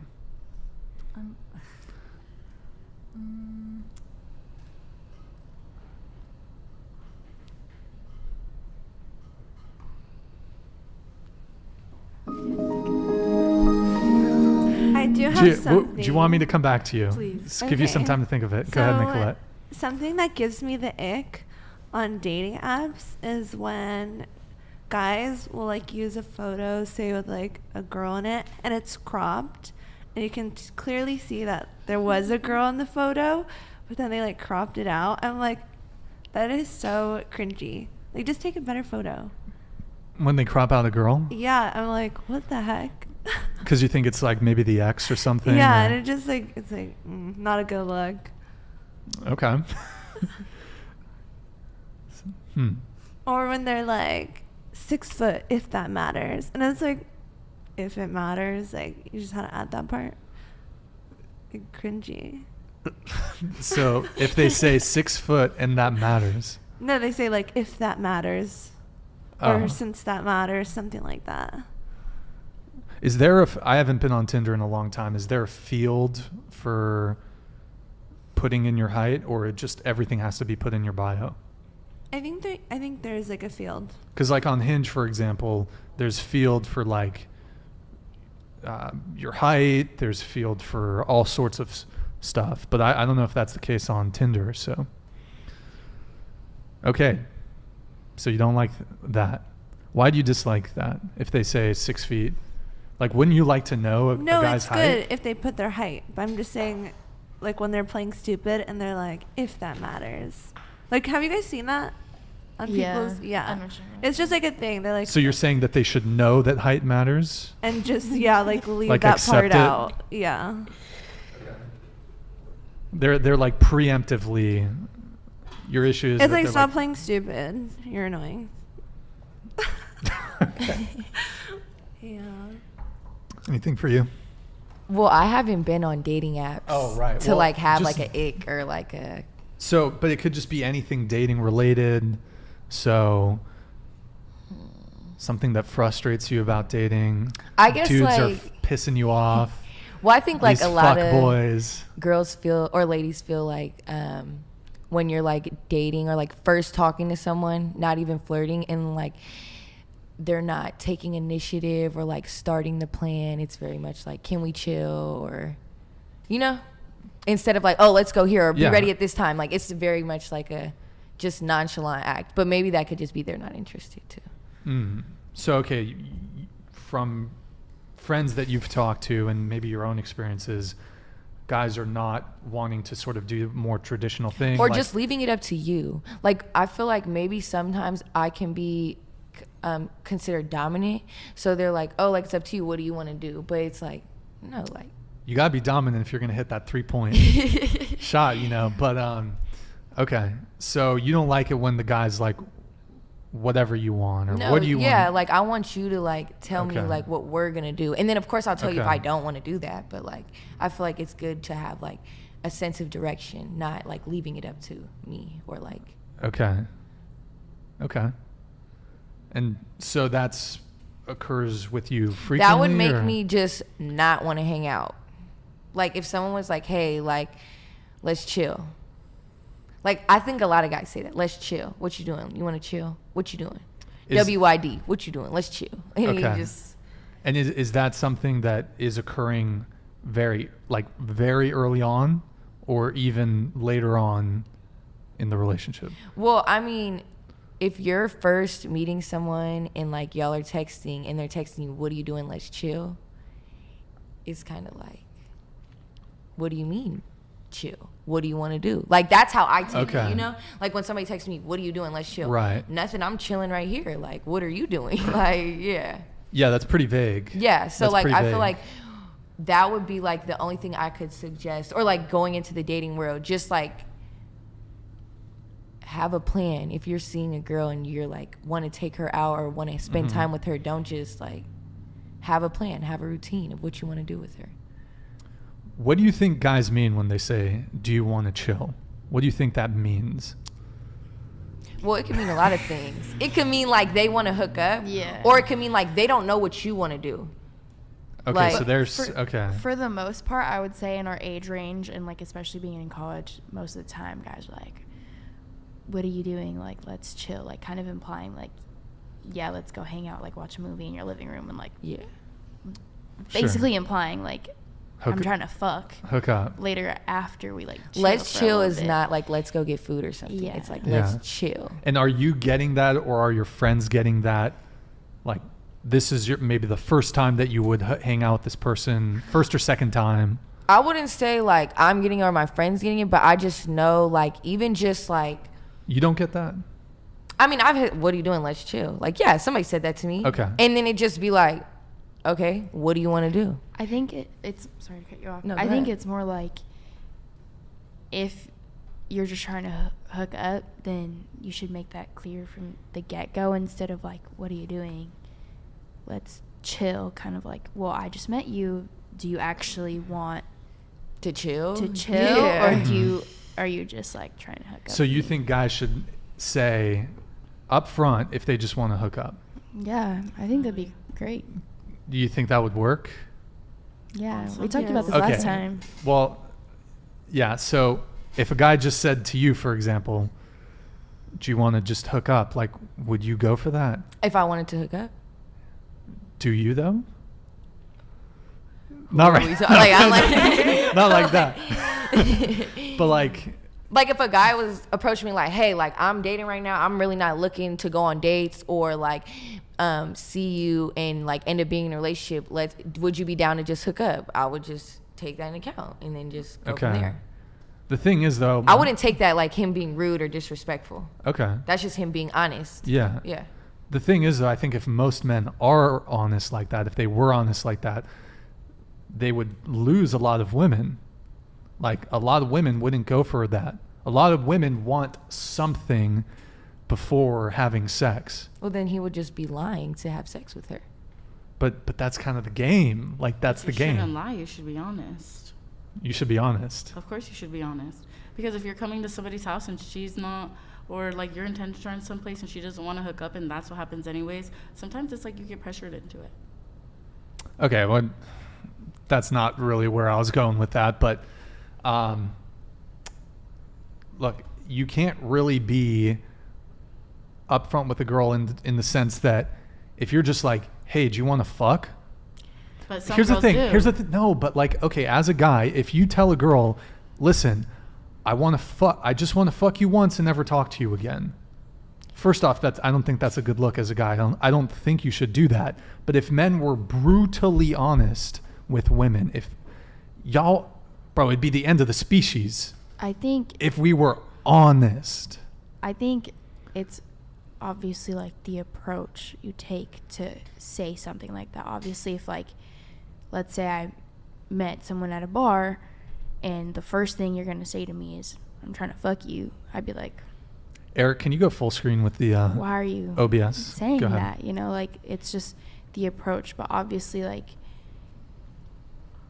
let's take the same scenario. Let's say like you've been dancing with this guy for the whole night and you're like, okay, let's go home. I think that's like, I don't know, it's kind of weird because if you're at a club, it's kind of implying like you're looking for like, you know, like you're single, you may be looking for like more of a hookup in a clubbing scene than like a relationship, obviously. But like if you're out on the street and a guy's like, let's fuck, I'd be like, why? Like there's a different approach to Yeah, I mean, context and situation, the situation you're in is important, but I mean, like, let's talk dating apps, for example. If a guy just like messaged a girl on the dating app and was just like, hey, what's up? Think you're cute. Let's hook up tonight, whatever. Like, that's not really going to work. But aren't that like, what date? I mean, like, I don't know personally, but maybe some people do get on dating apps for looking for a relationship and looking for love. But like what I've heard for Tinder, like just like where just being around my college friends and stuff, like they get on there to hook up. Like that's why you're on Tinder. You're swiping left and you're swiping right, and then you go out and you're finding people in your area, and then you see them at the party like, hey, I know you from Tinder. And we matched. Like, you know, like that's how I've heard it. It's not like, oh, I'm on Tinder, like looking for love. Like I'm sure if a girl received that message on Tinder, like, hey, I'm trying to hook up tonight. Are you down? I don't think she'd be like, wow, that was so rude. Like I think she would just look at him and be like, yeah, or no. Yeah, that's like standard. I don't think anyone's going on dating apps looking for like a real relationship.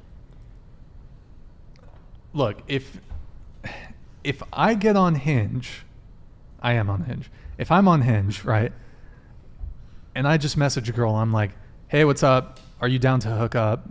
Like, it's not gonna happen. I wouldn't it's not say gonna hook happen. up, but what works for me is when they're just like really straight up and they're like, hey, like I would really like to get to like take you out.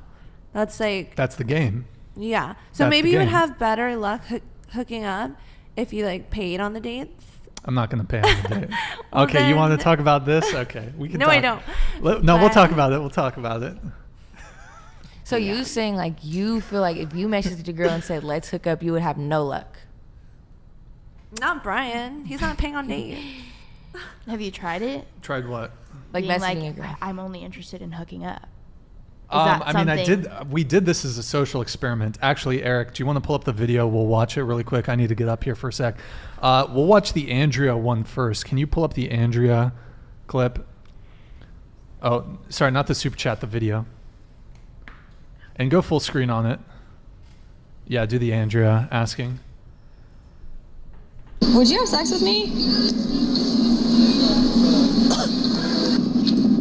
Oh my god. Yes? No? Ready, please? You can just kind of lay there, and I'll just do my thing. Why not? Okay, let's go. I just want to ask you guys if you would be down to have sex with me. I will definitely have sex with you. Like literally right now. Where do you I'm want not to go? joking. I Your wanna house have is like sex right over there. I'll go with you right now. Right now? Right now. Are you down? Yeah, why not? Let me know if this is too forward. If you would have sex with me. If I would have this, hold on, I'm on the. Mom, can I call you back? Maybe you'd want to have sex with me. Yes. Yeah? Like right now? Like literally my house is like right over there. Sure. You want to have sex with me? Are you out of your mind? Well, maybe a little bit. You been In drinking? kind of the best way. Oh, nope, I'm completely sober. You out of your mind? In the best kind of way. Come to my house once. Okay. You want to have sex with me? Are you what? Yes, I'm serious. Like my house is like right there. All right, I'm down. Okay, let's do it. You want to have sex with me? Yeah. And my house is like right over there. I don't know if this is serious. Would you like to hang out with us first? Not You want really. us to go do it I'm right sorry, now? Yeah, just it'll be like really quick, like 15 minutes. That's totally fine with me. Okay. All right, ready to go? Yeah, let's go. Okay. I better not be getting robbed right now. Okay. That's the girl version. Eric, play the guy version.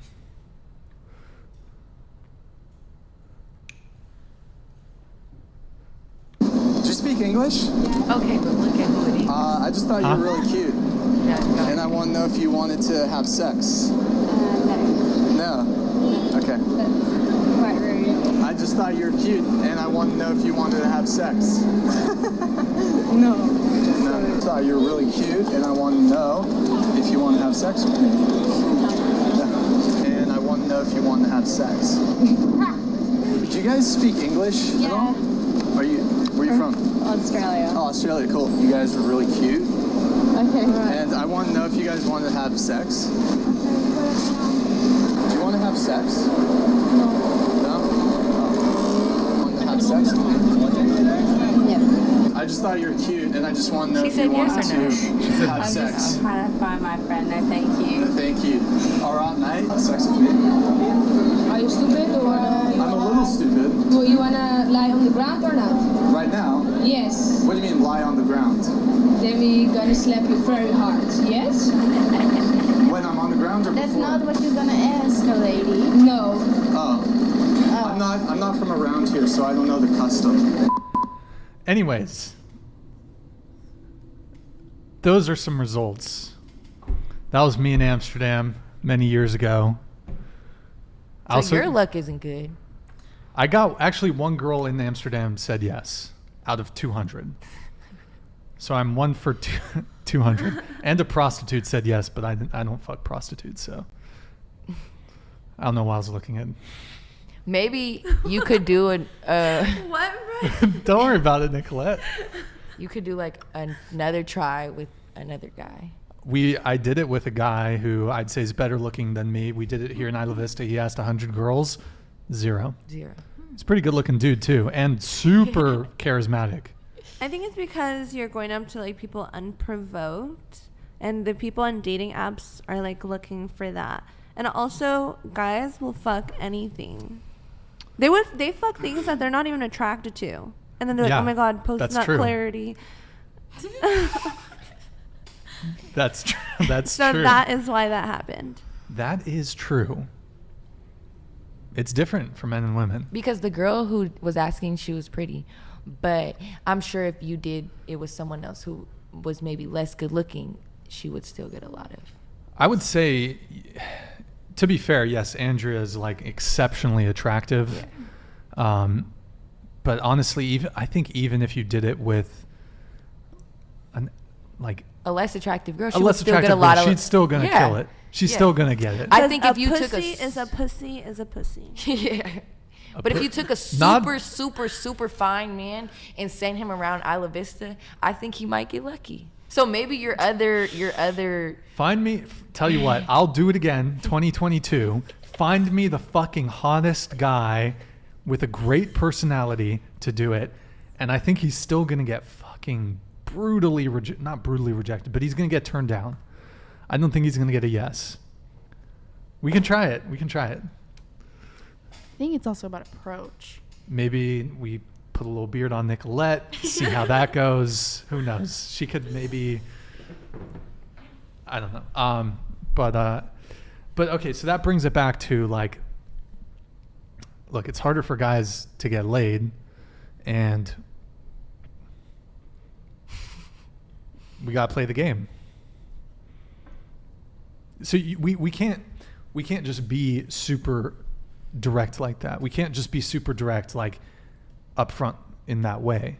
It doesn't work. We kind of have to be doing these little games, so to speak. I mean, sometimes yes, sometimes no. It depends on who you're talking to, honestly. Like on the dating app, it depends on like the girl you're messaging, or like maybe reading her bio, or like if you maybe read her bio, I'm looking for something super genuine. But what if you got on someone else's bio, like I'm looking to hook up, and then you slid in the DM like I'm looking to hook up, and she's like perfect. Then that would work. Like, you know, I feel like it's just who you talk to, right? There are definitely girls out there that they'll hook up quick. But I'd say that's honestly, and sometimes even girls that do want that, they still want like something before it happens. They want something. I think that's more of like a sense of safety. Like, sure. You don't, like, I don't know, as a female, you know, like, we're taught to kind of be cautious of our surroundings and kind of watch out for men. And obviously if like a man is going to come up to me and be like, do you want to fuck? I'd be like, I don't know what.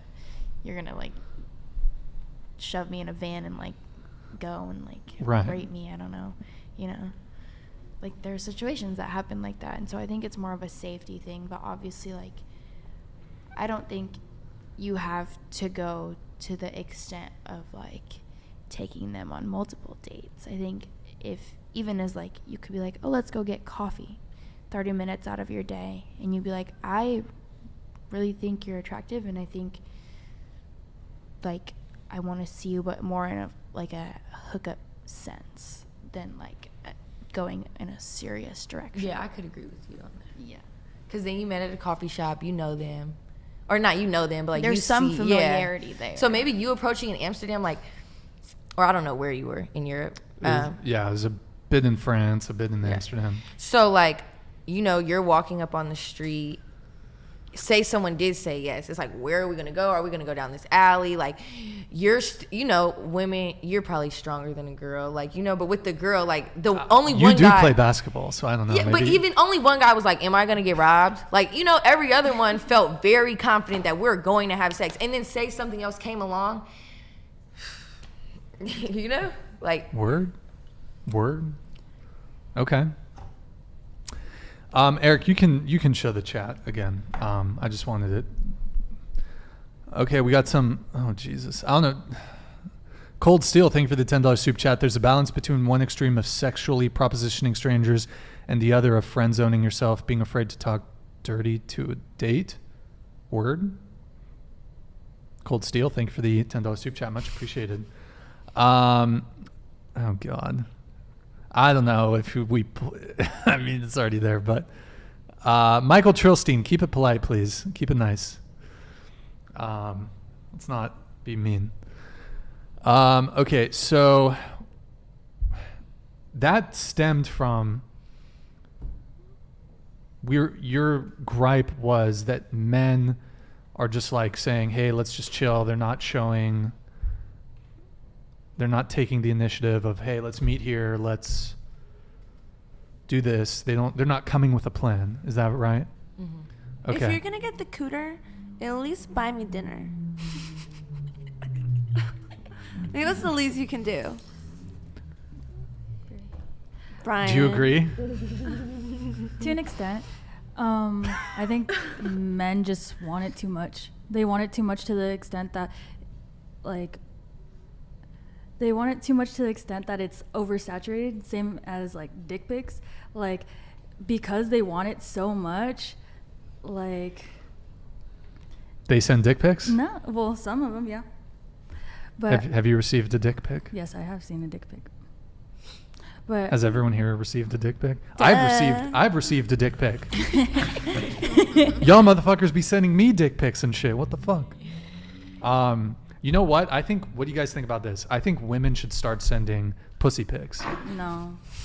I think you guys get. You like, subscribe. $14 a month.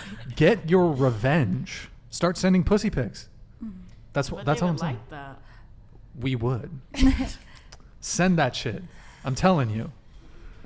What I was more saying also is, because women don't really like give out like that, just like have sex, some do, but have sex like that, or like just send free pictures, it makes them more desirable to men in men's eyes. So like that's why we don't really like, we really get to choose the pick of the litter when it comes to like who we want to have sex with, because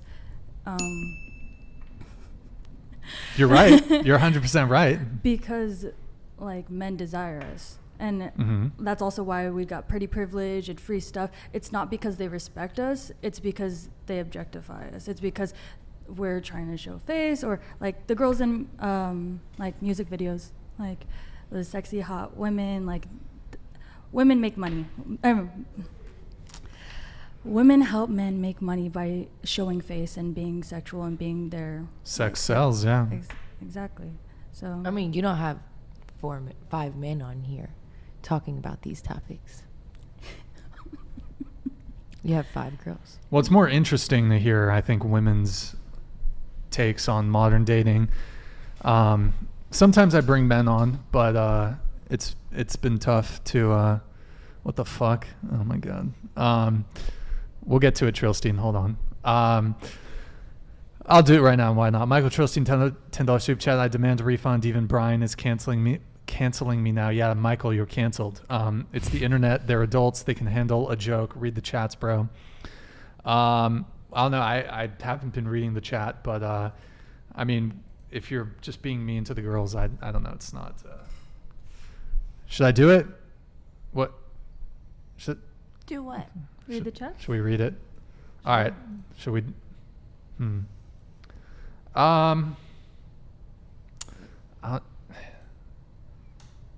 8 miles of forehead.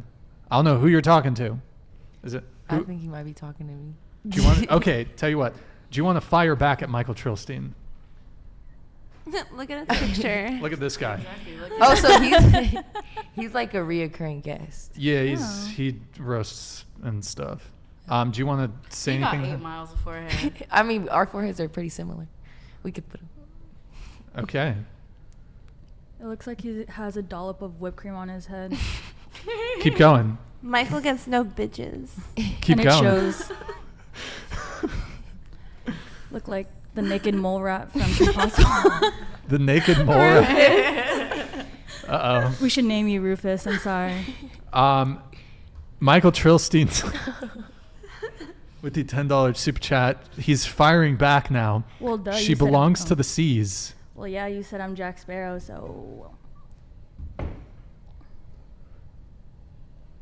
Okay. Dang, that's $50 now from him, huh? Something like that. All right. Thank you, Michael Trilstein. Much appreciated. Canceled. What were we talking about? We were talking about paying for dates or some shit. She said if you want the cooter, you got to buy her dinner. Yeah, like for example, I was talking to this guy, and at first we would go out and like go on little dinner dates and stuff, and then he just started texting me like, come over.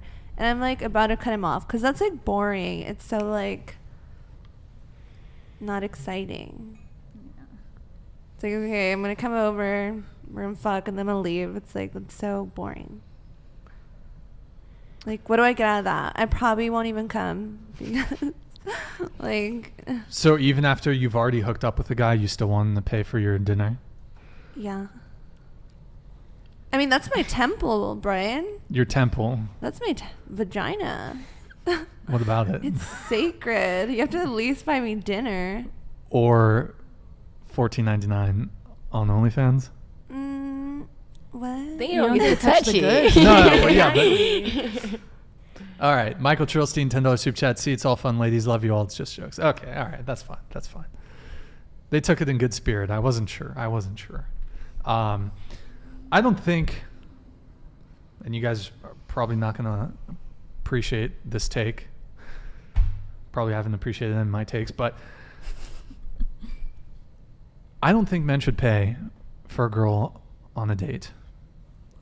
First date. Why? The man should not pay. So who should? Well, you should split, or you should pay your respective bills. I think it depends on who invites who. Oh. Does anyone else agree with that? Whoever asks should pay? Gabby? No. I think, yeah, whoever initiates it, but also I'm like out of courtesy going to be like, do you want to split 50-50? Mm-hmm. I mean, it's obviously nice and like it feels good when someone wants to pay for you, but honestly, I don't feel like a guy should be obligated to pay. Okay, that's fair. Everything. What do you think? Yeah, like I would agree. I think you can take a look at like if he asks you like, can I take you out to dinner? And then you get there, but I wouldn't be like opposed. Like if it's our very first date, like I wouldn't be like, I would offer, yeah, like, do you want to split the bill? I mean, if we started like literally paying for individual drinks and appetizers, like that would like take me back a little bit. But like honestly, I wouldn't be bothered if we split the bill on the first date. And it's obviously like another thing if you're like racking up the bill, you know, like if you were out on a date with a girl and she's like, I want this drink and this appetizer and this, like, then you'd be kind of like, we're on a date, like I'm doing the courtesy of paying for both of us because I want to get to know you and I want to like go on a date with you, but like now you're just kind of taking advantage. of Sure. the date. It would just be like if a friend, like if I was like, Gabby, can I take you out to dinner? And then we got to dinner and like I made her split the bill. It would just be like, I didn't ask to be here. Yeah, that too. Okay. Nicolette, what do you think? If a guy suggested that we split the bill, I'm never talking to him again, and we're not fucking, and that's it. I'm like blocking you, unmatch. Shucks. Okay. Go ahead. To me, that's not really a date. It's more like we're just hanging out. I'm not opposed to it. It would just mean that we're just friends. But like, let's say you met someone, you're messaging with someone on a dating app where the context is clearly a romantic one. It's not like a just friends thing. Typically, if you meet someone on a dating app. So what about then? And there's an expectation. Let's say you're meeting for drinks or you're meeting for dinner and he wants to split. If he asked me to split, I would split it. I would, if we communicated that like he was in a place to like buy my dinner, I would be understanding, but it wouldn't, that would have to be communicated to me Beforehand. Exactly. Well, what if it's just on the date? Let's say you're on the date, it was not communicated, and he's like, waiter, 2 checks. I would pay my check and go about my day. I probably wouldn't. How would you feel about it?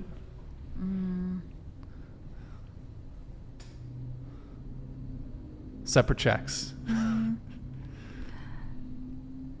Depending how the date went. Like, if we were having good conversations and everything and I really vibed with that person, I think it would change my perspective. Although For the negative. Huh? Would it be from the negative, yeah. It would be more negative. If it was otherwise going good, but he said 2 checks.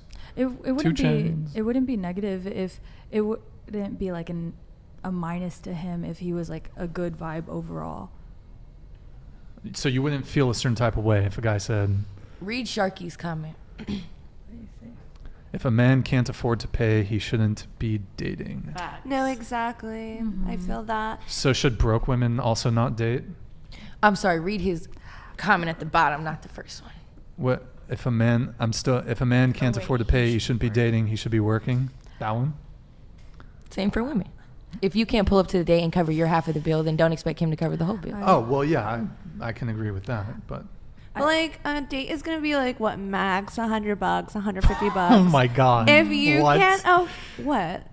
That's wild. I'm taking you to In-N-Out. If you can't afford that, then like that's embarrassing. Why am I going out with a guy who can't even like afford that? Like, no, then you moving on. I'm chatting it, like I'm sending the group chat an update. We're all gonna There's a make fun group of chat? you. Oh, you're gonna make fun of me? Yeah. Yo, okay, here's my thing, right?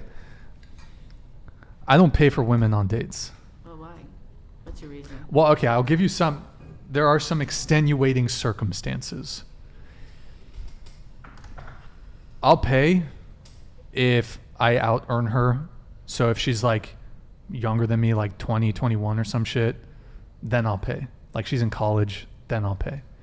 But if you're like 30 and you're in the corporate world, you're making 6 figures, you're an attorney, you're a nurse, you're a physician assistant, whatever it is, you're making 6 figures. Why am I going to pay for your meal? No. Secondly, foodie calls exist. Girls be going on dates with guys just for a free dinner. So Eric, can you put it full screen, the OBS? So foodie calls exist. Girls be going on dates just to get a free dinner or a free experience. Might not be dinner. It could just be, oh, he's inviting me to go here or go this concert. Doing it for the free experience. I'm not saying all women, but like most men who are consistently dating in 2022 are going to encounter a foodie call situation. The other thing is that I don't pay for girls that are fucking other guys. Sorry. Like, and I have to assume if I'm going on a date with a girl, she's fucking at least one other dude. So I'm not going to pay for you. I'm not going to do the traditional thing when you just got fucked last. Like, no, I'm not going to be the traditional guy. I'm not going to adhere to my traditional gender roles when you're not being traditional yourself. The next guy will. That's totally fine. He can have you. And he'll get laid. But that's great. Sloppy seconds. Good for him. But that's based off an assumption that he's getting fucked. That's more based off an insecurity of trust, not being able to trust that person. It's not insecure for me to not want to deal with women that are getting fucked by other men. How do you know that they are, though? How would you know? I'm assuming. Sure? Didn't you didn't earlier you said you were dating like 4 or 5 dudes? Okay, but we're not talking about me. Okay, but in 2022, the way the dating landscape is for both men and women, people are just fucking. Like, people have so many other partners. Brian, you scared to get your bitch fucked. What's that? No, sorry, I didn't hear you. Repeat it. I said you're scared to be hooking up with a girl who's getting fucked. Scared to get your bitch fucked. I'm scared to fuck a bitch who's getting fucked? Yes. You're scared to go on a date and pay for somebody who got fucked last night. Why do you care? You would fuck her, but you won't pay for her dinner. No, I wouldn't fuck her. I don't want anything to do with a woman. So why are you even on a date with her if you think she got fucked last night? Yeah, if you're assuming, then why would you even go out with her in the first place? Even unassuming women, there's no way to know. I can't know for sure. So when do you pay? When do I pay? When it's established that she is committed to me. Okay. I'm not going to pay unless that's my girl. Okay. If she's not my girl, we can split. Okay. And that's perfect for you to We can split. So until like she's your girlfriend, you don't want to pay for the dinner or whatever y'all are doing. If she's my girlfriend, well, look, if she's making money, let's keep fucking. We're going 50-50. If she's making $300K, why am I gonna? But is it a thing of like I'm paying because you can't afford it, or I'm paying because I want to, or we're splitting it because you can't afford it? Like, you know, like what is your? It's like you're not paying because she's getting fucked, or you're not paying because she can afford it. Look, let me give you an example. If I'm dating a girl who's 22, let's say she's in college or whatever, and we've been dating for a while, and I want to go, well, if she's 22, I'm probably going to pay from the jump, but I'm also still going to be screening out for, is she potentially sleeping with other people? But beyond that, like let's say I want to go to Hawaii, for example. If I'm dating a partner who's making money, and we want to go on vacation, I'm going to split it. But if I want to go on vacation and I want to bring my girlfriend, but she's not earning that much, I'm just going to pay for the whole thing. Yeah. Like, and I'll do that with a girlfriend. I'll just pay the whole thing. Yeah. Flights, hotel, everything.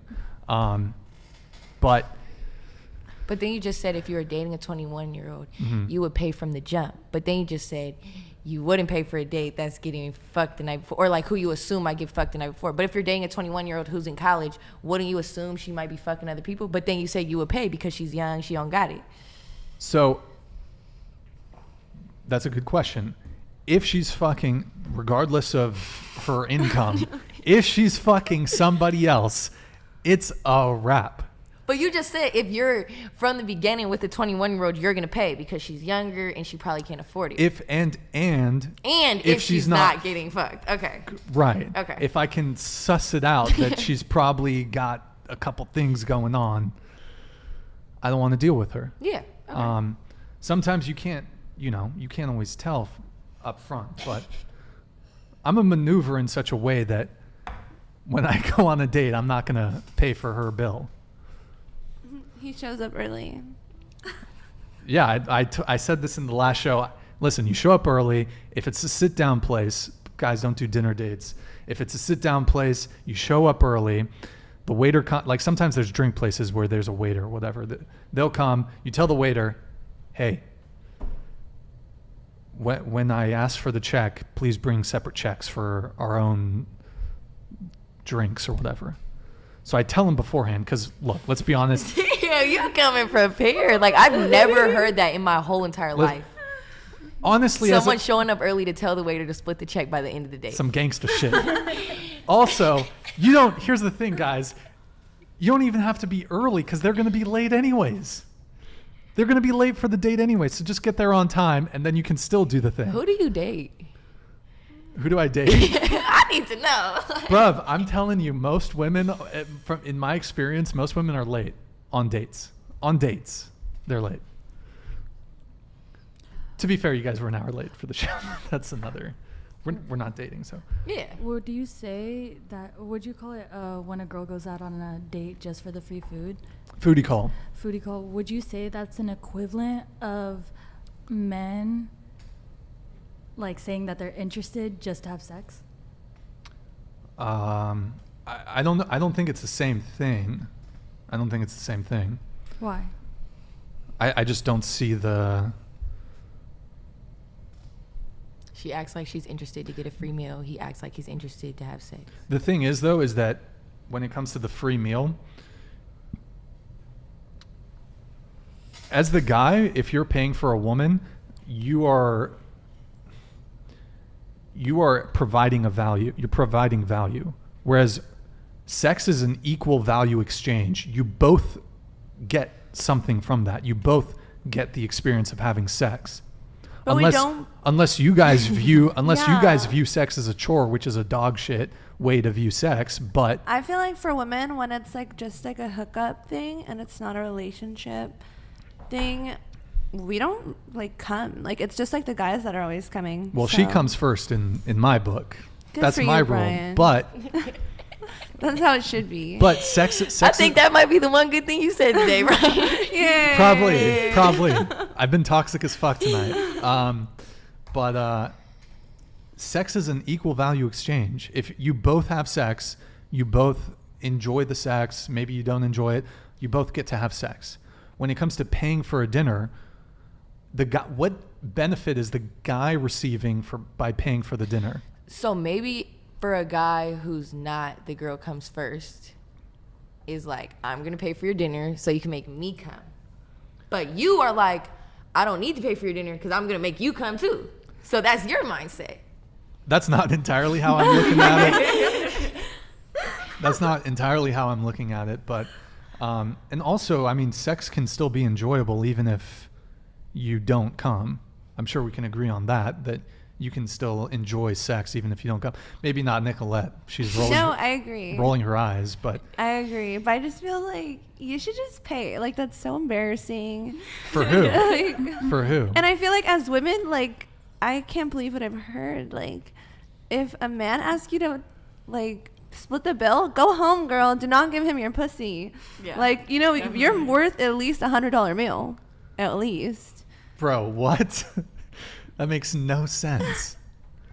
That makes no sense. And like if I'm going out on a date with you, I'm probably like considering fucking you. So just lock it in and pay. It's kind of like sounds interview. Like prostitution. For a meal. That sounds like prostitution. Whatever you want to call it. Go ahead. Sometimes I have to question my life choices after I just like hooked up with someone, didn't finish, and I didn't get anything out of it. So it's like, we'll fuck for food. Look, a lot of you said whoever asks should pay for the date. Mm-hmm. I mean, that's very idealistic, but women really aren't asking men out on dates. Yeah, I've never. Generally speaking. Sorry, go ahead. I've never asked a guy on a date, so. Exhibit A. I have as well. The majority of the time, of all the first dates you've been on, would you say you've asked the guy out more than the guy's asked you out? No. Okay. So I would say 97% of all first dates that have occurred, and it's probably more than 97%, it's probably 99% of all first dates that have ever occurred, the guy is asking the girl out. So when you ask, do you say, hey, can I take you out to dinner? Or do you say, question. hey, let's go to dinner? Good question. So I phrase it such that they should take a hint that it's going to be split. But I'm going to say, hey, do you want to grab dinner? Yeah. So if you say, can I take you out to? I would never say that. Okay. So then if you, okay. So you're being honest, like, you know, but if someone approached me and was like, hey, can I take you out for dinner? And then we got there then didn't pay, I would, whether it was a date or a friend or anybody, I would just kind of be like, you asked to take me out. Yeah. The words take me out mean I'm going to treat you. You're right. So if you say, can I take you out for dinner? Yes, I think you should pay. Yeah. Also, guys, this shit loses me women. Like this is not gonna get you women doing what I do. But absolutely. But I'm a man of principle. And all I gotta say is if you want to get some ass, just pay for the date. Also, if you want to feel like shit after you've paid for the date, pay for the date and then never hear from her again, or have her ghost you, or have her fucking string you along, or have her continue to have you bring her out on dates and keep paying while she's finessing the dates out of you. Bar is set so low. And then keep paying. By the way, you're paying for her on dates. She's fucking another dude. So you would say you not paying just makes you feel better. It makes me feel better to not pay too. Here's the example I like to give, right? One of the like a pretty terrible thing that could happen as a dude is for you to pay for a girl's dinner. Let's say she has some leftovers. She gets a to-go bag. She gives you an ass out hug. You know, the ass out hug at the end of the night. Maybe a kiss on the cheek. Oh, great. Had a great date with you. She takes the to-go bag. Date ends at 9 p.m., 10 p.m. She brings it over to the guy's house who she's fucking, gives him the food that you paid for. He eats it. Then she fucks him. By the way, he never had to pay for her. So has that happened to you? I don't really pay for dates, so it's plausible it's happened. I'm sure I've paid for a girl at some point and then she went and fucked her fuck buddy that night or the next day.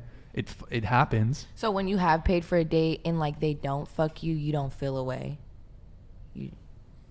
Because you just said like you pay for the date. I have no expectation. There's no expectation. It's not like, oh, if I pay for you, you better fuck. Yeah. It's not weird like that. No, I don't have any expectations at all. But it's more so if I pay and you're essentially cucking me and fucking another dude, that's where the issue is. And like a lot of women out here and men too, people are fucking multiple people at the same time. There's crossover. Like a lot of women aren't really truly ever single. There's some guy they're hooking up with. They're hooking up with their ex, whatever it may be. So I mean, my advice to men is you don't pay for women that are fucking other men. Just wrap it up. No, you don't even fuck women that are fucking other men. I don't even I don't want to do anything with a girl if she's fucking another dude. For me, it's a wrap. I don't want to. So you're more of a one woman type of man. I am. Okay, that's good. I am. Maybe that's rare in today's day and age, but but you hold that standard for yourself, so you hold the same for a woman that you're possibly dating, which is completely valid. Yeah. Respect. Like, people be dating a whole bunch of people, and I don't want anything. If I know that you're entertaining another dude, if you're hooking up with another guy, it's done. I'm not going to see you again. I don't want to kiss you. I don't want to fuck you. Nothing. So when you're dating, you're not dating. You're dating one person. Dating one person? Like, you know how someone's like, oh, I'm dating right now. Or like, I'm on a... If I'm sleeping with someone, I'm almost always only sleeping with them. But not sleeping, dating. Like when you're going on dinner dates and you're like, basically what you just said, like if you're hooking up, fucking with your ex, like I want nothing to do with you. So Correct. Like, how do you even get in the dating world? Like, you're looking for people just like you. Like, yeah, like, you know, like that's what I'm saying. Like, you're like, you want nothing to do with someone, but you don't even know this person that you're potentially gonna go on this first date with, unless they get to the date. Like, yeah, like this is the situation. Like, it makes dating hard. Yeah. Because a lot of people are not going into new things being totally 100% single. Yeah. They're still fucking with somebody. They got a fuck buddy. They got 3 sneaky links. Like, I've kind of just basically opted out. I've just opted out for the most part. I will go on dates occasionally, but like for the most part, like, people be fucking, and I don't want anything to do with it. You're gonna have more fun with the slut, though. How? I'm gonna have more fun with the slut? Yeah. Dude, it's so gross. I don't want it. I do not want it. Why would I have more fun with the slut? The herpes or the gonorrhea? Just the experience and that they know what they're doing. I know what I'm doing, so give me a virgin. I don't care. I know what I'm doing. That's so boring. Who wants to fuck a virgin? I do. Ew. Guys do. That's so Give gross. me a virgin. I don't. Gross. I know what I'm doing. Bloody, boring. She's Bloody, not gonna know how to suck your dick. I'll teach her. Yeah, that sounds weird. weird. Who wants What? a virgin? Grooming behavior. How's it grooming behavior? You want to teach someone to fuck only if someone's never given a blowjob, how would it be grooming to teach them how to give them a blowjob? Well, you're saying that you want a virgin to teach. That sounds like grooming. The virgin ain't gonna give the Gluck Gluck 3000. How would that be grooming? Explain how that would be grooming.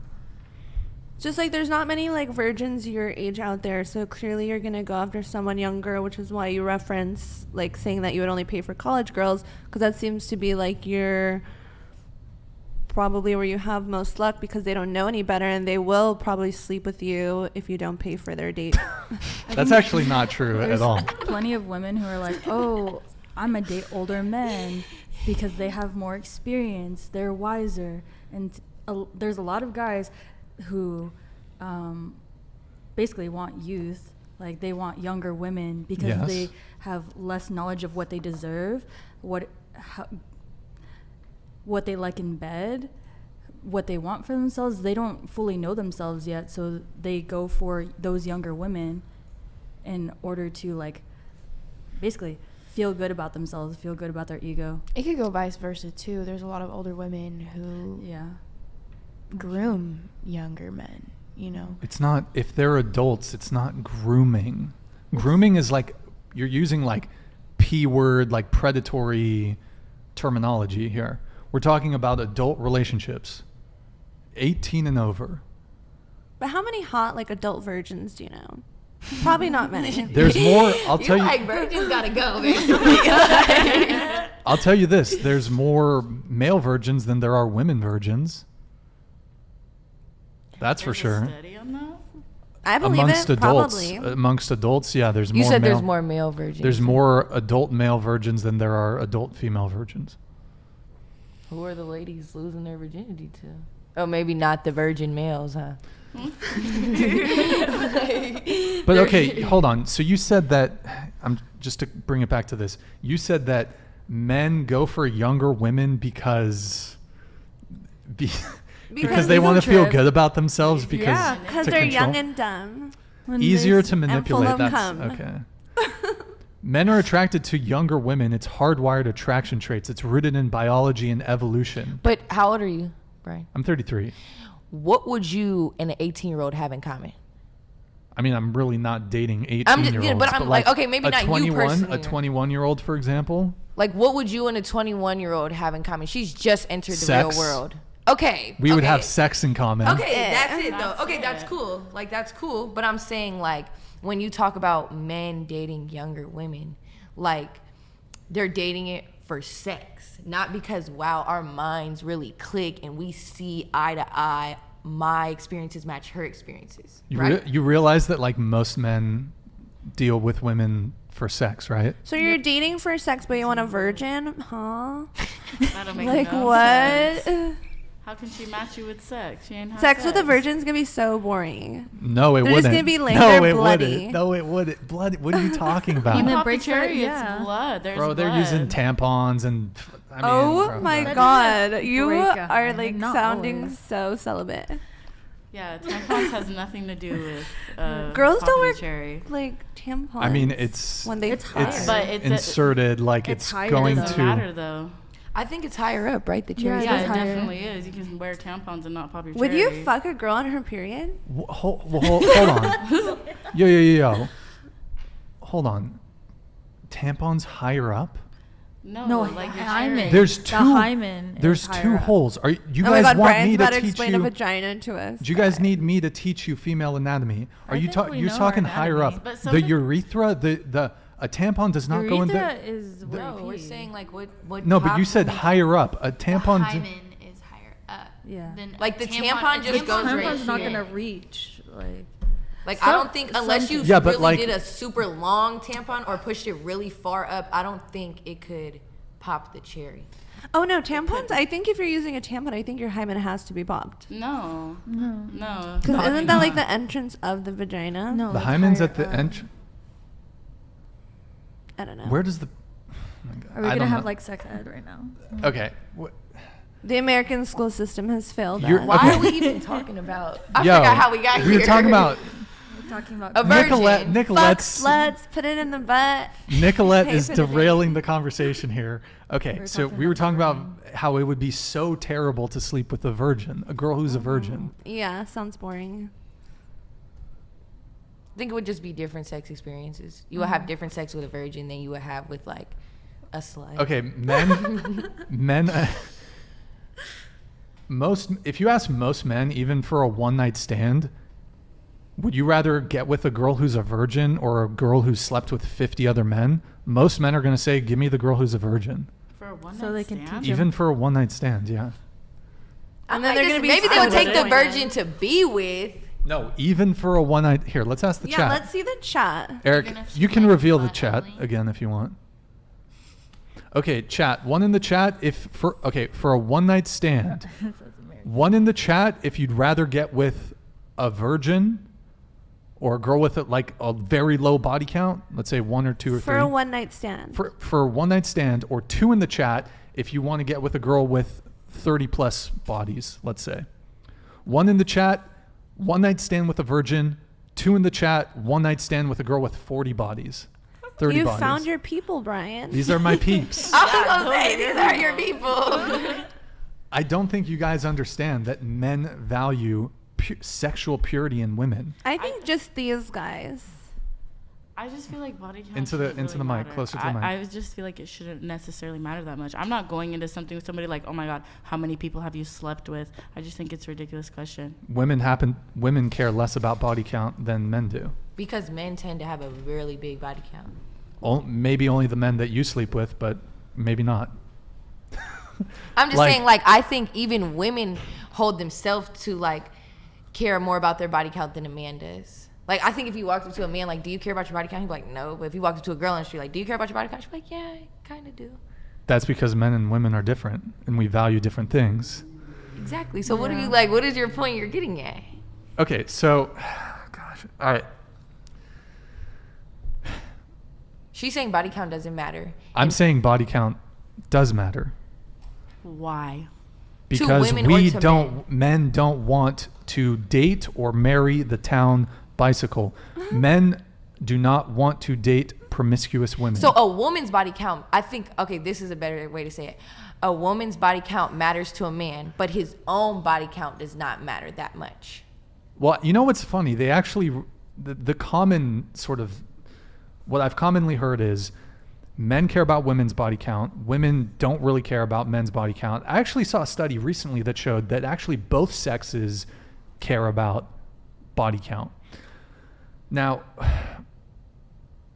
I don't know on the women's side what's true, what's not, but I can tell you with certainty for men, we do care about body count. And I do think, generally speaking, women, at least from what women have told me on this panel, they care much less about it than do men. And by the way, I don't have a double standard on this. I think women are totally free if they're like, hey, I don't want to date a player. I don't want to date a guy who's just ran through a bunch of chicks. I don't want to date a guy who's got a high body count. I think that's totally fine. Yeah. Totally fine. So I don't have a double standard in that sense. But yes, men care about body count. I think men think that they care about body count, but as you just saw in that like social experiment, they all when said they they're want put on virgins. the spot. No, when the girl asked, do you want to fuck? None of them were like, what's your body count though? Like in real life, like if they're presented with sex, they're not thinking like what's her body count. They're just gonna fuck and be happy with it and like move on with their life. But okay, so 1 and 2 thing that I did, that was just to elaborate a point. Even for a one night stand, if given the option, if she's a virgin for a one night stand, they'd still take the virgin.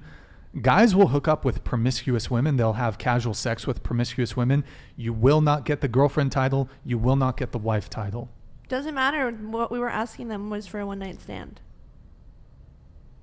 But okay, we're talking no one's trying to get wifed up. But okay, that's what I'm talking about here. When it comes to long-term commitment, the body count matters. Body count matters. Will a guy fuck you and not really care about your body count? Probably.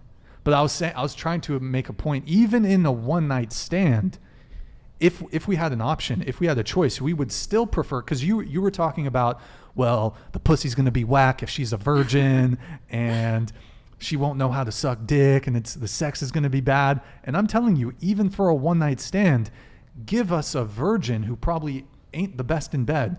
We'll take that because it's much more appealing. It's like a mental thing. It's a mental thing. Mm-hmm. Okay, I could see that, but also I could see what she's saying. Why you might have fun with someone who has. It's just like, where are you going for the night, or like, what are your plans for the night? Like, you're like, damn, I got this girl who ain't never been with nobody. Okay, I feel honored, or however you may feel special. Yeah. And then on another night, you like, bro, I'm not trying to sit around and teach you all of this right now. I'm trying to. I'm not trying to have a teaching lesson tonight. I'm trying to have fun. And then, like, it's just like you said, like, maybe it's just how that person wants to go about it that night. But I definitely, like, do you see what she's saying? How you might have more fun with, like, a slut or someone? I mean, the sex, does she suck dick better? I suppose. Sure. But maybe your mental thing is like, she only sucked my dick, so it feels good. But like, okay, let me try to put it in this. I don't know. Let me put it in this way. Like, let's say there's a guy who you think is fucking awesome. You're super attracted to him. He's really attractive. He's really good looking. Mm-hmm. He's all these things, right? But like, but he's not. His head game sucks. Or you could hook up with a fucking troll cave, but his fucking head game's the best. Who you gonna still want to hook up with? Those guys who go on to marry the virgins and little innocents of the world, they come to my work and cheat on their wives. So at the strip club. That's all I have to say. That's a good point too. How do you know? I mean, they're all married. What do you mean? They might be married, but maybe they married a 3FO. Like, you read the comments. You're making assumptions. I don't know. Well, she's making assumptions. Okay, so but to answer virgins. your question, like, you have a guy who gives, like you said, it's just another thing. Okay, you want to get some really good head, we're gonna go over here. You want to, the mental thing, like, I feel like it's the same thing with the women. Like, you want some really good head. Are you gonna go find a virgin to give you really good head? No, you'd probably go find somebody who has good experience. Like, all right, I'm looking for someone who. Okay, but you just said, like, head. he gives really good head and then he's really smart, but he doesn't give really good head. So it's the same thing. Like, you would probably, like you said, like, I would never give you the girlfriend title, but sure, I would let you give me head. Right? Honestly, like, wait, so what's your question? I'm saying, like, how you just said, like, we're explaining, like, you would take the virgin, right? You would take the virgin, and then you explained, like, you have a super smart guy, everything you guys have in common. Okay, but your guys' sex life is not good. And then you have this other guy who's probably, like, whatever, you want to call him a bum, but his sex life is really good. Okay, maybe a girl would choose to keep hooking up with him because he's fulfilling her sex life, but no, you would not get the boyfriend title. Just like you said, no, you would not get the girlfriend title. Although you are very good at having sex, I would not make you my girlfriend. Yeah, because when it comes to long-term commitment, when it comes to marriage, we look like you have to bring more than sex to the table. Exactly. So yeah. So like you said, like, we can hook up, but you're not going to be my girlfriend. Like, we don't want to be put in a position where if you've just hooked up with a ton of dudes and, like, all these dudes are fucking clowning on us, oh, that's your girl, yeah, she fucking ran through. We don't want that. I'm not saying, like, a lot of dudes, it's, if you're I mean, look, gone are the days that most women are virgins, right? But, like, having a low body count, emphasizing long-term commitment, not being promiscuous, like, these are things that men care about. Low body count, not being promiscuous. Yeah. But you would still hook up with somebody who has a high body count. Would I still hook up with someone with a high body count? So when you say that, are we talking about you or are we just talking about men in general? I'd say men in general will still hook up with someone with a high body count. We'll still maybe keep them around. You'll never get commitment from that. You probably won't get commitment from that guy. He's not going to commit to you. You won't be his girlfriend. But I think like 3 of us at the table said that we were in long-term relationships with guys that we fucked on the first date. You can sleep with someone relatively quickly and have a low body count and not be promiscuous. I agree. Virgins still get cheated on. I don't think like. What is that? Like in the chat, it's saying like, a man will only commit if you're a virgin, and or low body count. Or low body count, and if anyone says like, if you do this, I'm not gonna respect you, or why am I going with this? If your action is based off someone else's action, like let's say if like I'm sorry, I lost my train of thought. We don't even want to be wifed up. It's like we don't care. We're gonna fuck and that's it. I mean that's fine if you don't want that. that. And along will come a spider who will wife up the hoe. A spider? Yeah. What the fuck? Okay, so you said that there were a couple girls here at the table that they hooked up relatively quickly and had long-term relationships. I think we already agreed on that though. I think you can, like, some guys are going to judge it, yes, if you hook up quick, but most guys, sorry, I shouldn't say most guys, but there are guys out there that realize like just because a girl hooks up relatively quickly, relatively soon, first, second, or third date doesn't mean that she's a hoe. It doesn't mean that she's not worthy of commitment. I don't know. I think it's like not that big of a deal. I think we should all just fuck and be happy. Oh my God, Nicolette. All right, so who here thinks, we'll go around the table really quick, should body count matter? No. No, take that dick. No. I think it's more of like a personal preference. It doesn't have to be very generalized. I mean, I can understand that guys want like a lower body count, and like personally, I wouldn't care. I know some female friends who are like, you know, if he has a lower body count, that'd be like reassuring. So kind of like in the middle. I would say no, it doesn't matter. Okay. So did you say no? It shouldn't matter? What was your answer? Did you say no? No, it should not matter. Okay. So if it shouldn't matter, what's your body count? Why?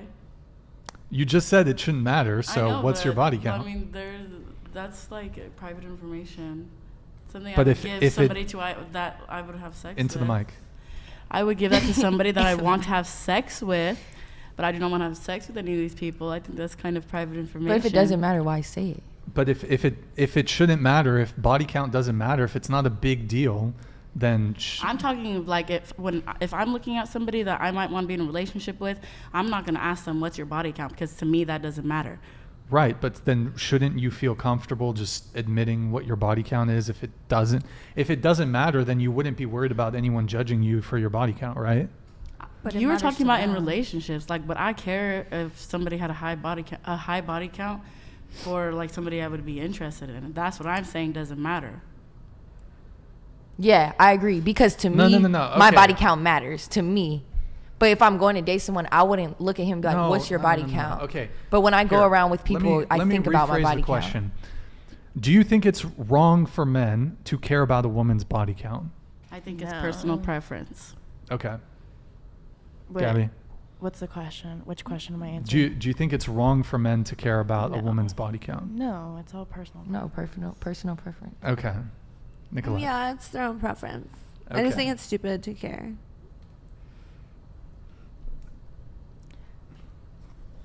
I think it's stupid to care as well. It's stupid to care. Okay, so we'll start over here.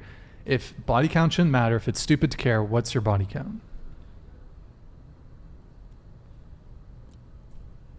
I'd have to count my list. What's your list? You have a list? I do have a You've list. You've written it down? I've typed it down. You've typed it down? I have typed it down. Do you take notes on... Oh, what was good, what was not good? Would I hook up with them again? Would I not hook up with them again? Sounds... Okay. So what's the number? Like if you had to ballpark it, if you had to give a range?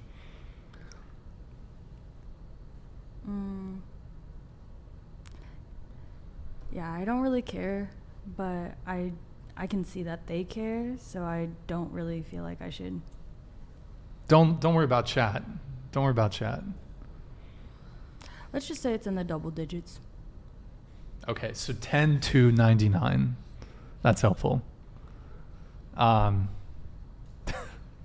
Nicolette, what's your body count? I don't know. I don't keep track. I think that's dumb. But it's about to go up because I'm about to start doing filming porn. boy-girl content. So watch out for that. That was a good answer.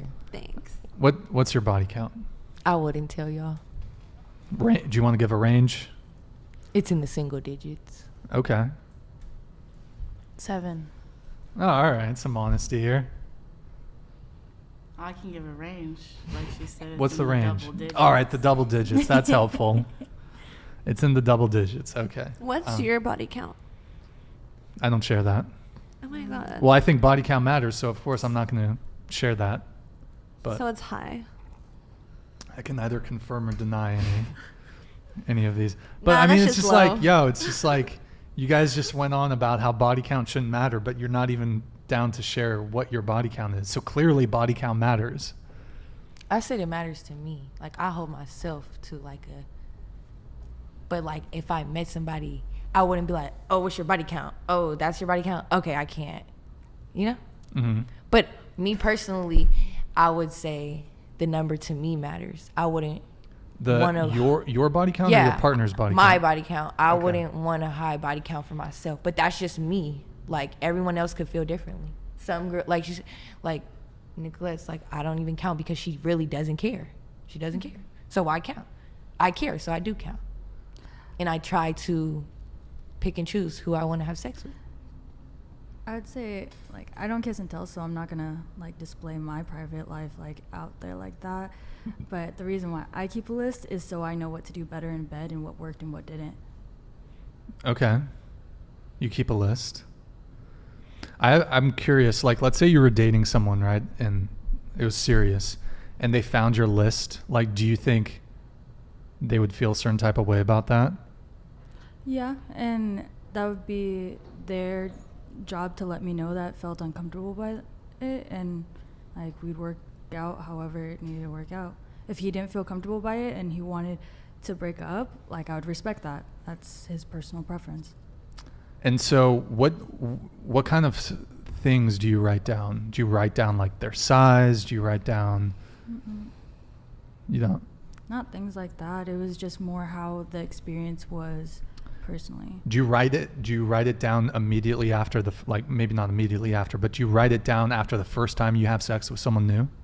Not like right after. I'd like wait until I'm like in a private setting. Well, yeah, but like, is it after the first time that you have sex with someone? Okay. Damn. Okay. I feel like if a guy saw that, he'd feel like you're comparing him to previous partners. That is a respectable concern. I could see how that could be brought up. Hashtag all labia matter, by the way. All labia matter.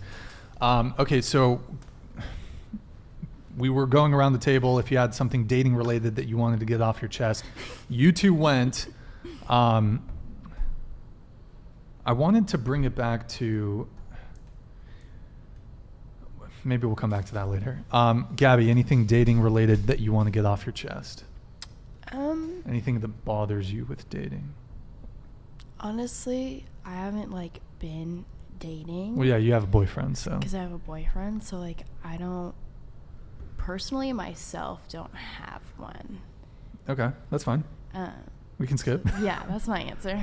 Anything dating related you want to get off your chest? Mine is pretty much already covered, and it was not like making your intentions clear. Not making your intentions clear. Okay.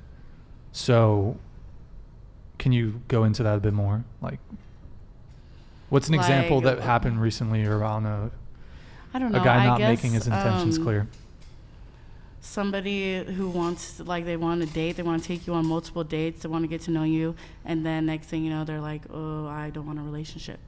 To me, that's kind of like their intentions were not very clear. Like, somebody should say from the bat what they're looking for. If their intentions, like, okay, I want to date you to get to know you, but I don't want to be in a relationship with you, that should be something, or not with you, but in a relationship in general, then I feel like that's something that should be stated, like, from the beginning. I mean, but don't people have the right at any given point to choose to not continue being with someone? I'm not going to say, like, I don't want to be in a relationship with you, because that's different. But if they're like, I don't want to be in a relationship in general, then that's like what I'm referring to, because their actions would make you believe something else, and they're like, oh, I don't want to be in a relationship at all. Like, I just feel like intention should be set and should be clear from the beginning. Okay, what are you looking for? That's a hard one. I guess it just depends on the person. I mean, you just said intentions should be clear from the beginning. Well, I'm telling you, it depends on the person. Okay, but so couldn't you say... And I would set the intentions clear just depending on the person. Okay, but I mean, couldn't you say that part of the dating process is getting to know someone and feeling it out, and what I'm referring to is somebody who doesn't want to be in a relationship at all. But like let's talk about situationships, right? Yeah. So these people are like, I don't want to be in a relationship, but I want everything that comes with the relationship. I just don't want to be committed to you, and I don't want to be loyal to you. Like, that's just mixed up. It doesn't make any sense. Like, why do you want things that entail a relationship if you don't want a relationship? So what are some of those things? Like dating, or they'll be like, oh, don't see anybody else. Like, I want to just solely see you, but I don't want a relationship. Like, but don't date, like, don't fuck around with any other people. Don't date other people, but I just want to see you, but I don't want to be in a relationship. Like, these are real situations that happen with people. That sounds like they have a personality disorder or something. What the fuck? Situationships. Y'all never heard of a situationship? Have y'all not had, like, an experience similar to that? No, or they're like, don't sleep with anybody. That's weird. Well, it's happened. Like, no, a guy has never told you not to sleep with even a boyfriend? Oh, well, boyfriend, yeah. But, like, if she's saying if you're not dating them and they want to do everything together, and say they tell you, like, don't sleep with anyone, but, like, we're not together. That's what she's saying. That's weird. No one's ever done that to me. Okay. And if they did, I'd run. I'd be like, what? You're crazy. Okay. So we skipped over you initially because you're trying to come up with something as far as dating related you wanted to get off your chest, something, maybe a dating frustration. Is there anything that came up for you? Yeah, I have so many, so it was hard to pick one. Sure. But the main one is, like, mental health. Like, if someone isn't basically taking care of themselves, if they're not, like, wanting to self-improve, then that's a red flag for me. That's not something that I would be interested in pursuing. If they don't want to self-improve? Mm-hmm. That's a good one. I think that's pretty good. But not therapy, because if they go to therapy, no therapy. No therapy. According to Brian. Mental health has been, like, a big part of my life. I've worked in mental health. I've experienced mental health. So if someone's not open-minded, or at least, like, trying to learn about themselves in that aspect, because it's a red flag. Also, just to touch really briefly back on the therapy thing, and guys in the chat, by the way, Ryan, thank you for becoming a member, man. Appreciate it. Guys in the chat, I don't know if you guys have seen this on dating apps, but I frequently see it, at least on Hinge, where there's the prompts. There's a prompt that says something like, a green flag I look for is you're in therapy.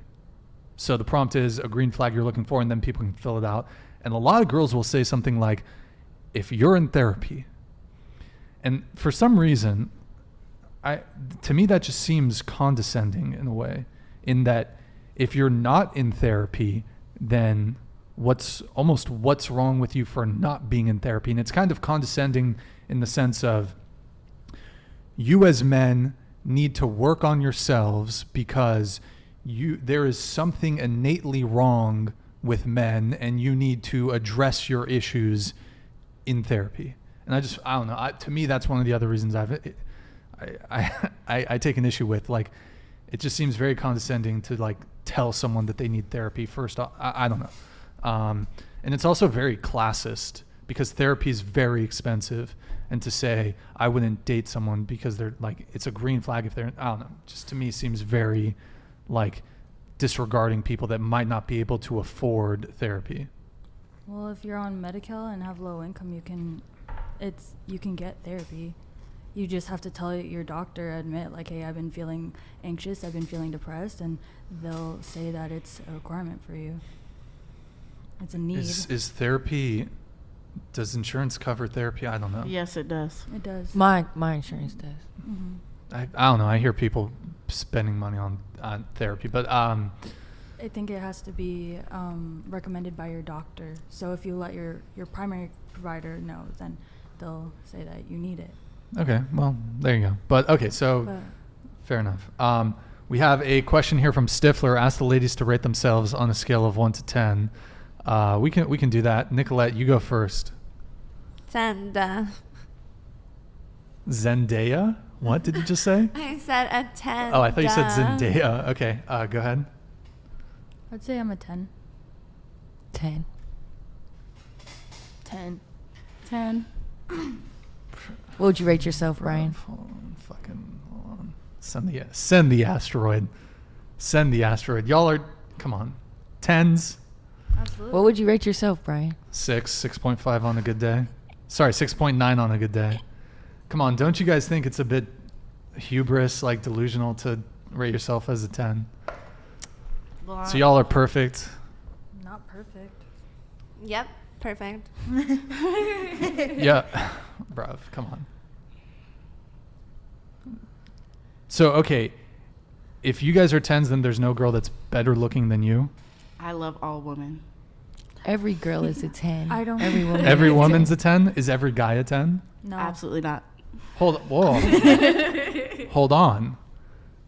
If every woman's a 10, but not every guy's a 10. It's just because I love women.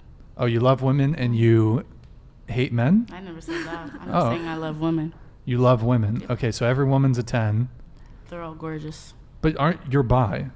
I am. Right? So you're attracted to women, so you make no discernments in term, like you don't look at one girl and another girl and you can't make a discernment in terms of, hey, this girl's more physically attractive than the other? I don't really base it off of physical attraction. Like when I'm talking about a 10, I'm basing it on a lot of other aspects as well. Okay,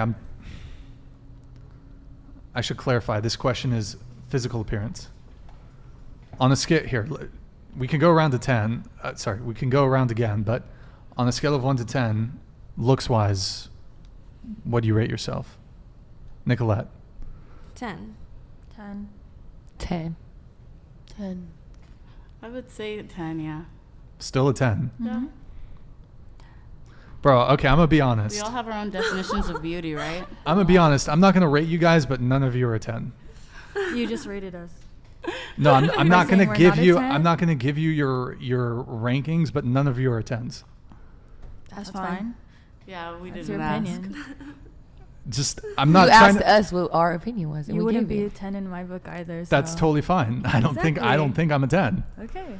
But like, come on, guys. Don't you think it's a bit? But like, what do you hubris? want us to get up here and be like? Oh, like I think I'm a. Like you said 6. Like 6.9 on a good day. Yeah, like that's cool for you to say. Okay. Yeah, I think I'm a 10, but I know I'm not perfect. It's like just because I say I find myself attractive, like I can look at myself in the mirror and be like, damn, she's fine, doesn't mean that like I'm opposed to someone else having not the same opinion as me. Like people can think however they want or feel about me. But okay, so if you rank your physical attractiveness as a 10, then 1, like how do you self-improve? And 2, like don't you think that's going to impact? If you think you're a 10, then surely you deserve a guy who's a 10, right? If you're a 10, don't you deserve a guy who's a 10? You deserve a girl who's a 6? Yes. Yes. I think you should pair up with people that are on your level. Stay in your lane is what you're saying. Yeah. I mean, yes. All the uglies if go together. If you're an average man, you should get with an average woman. If you're an average woman, you should get with an average man. But you've seen an average man with a really good looking woman, and you've probably seen a really good looking woman with you've seen a really good looking man with the average looking woman. Sure. Yeah. Yeah. So like, how did they end up together? There's other factors at play. For example, a guy can bring more to the table than just his looks. He could bring personality, charisma, if he's got status, if he's got money. I mean, Drake, for example, he's not ugly, but he's not like exceptionally handsome male model. In your opinion? He's not, okay. Drake is not a male model.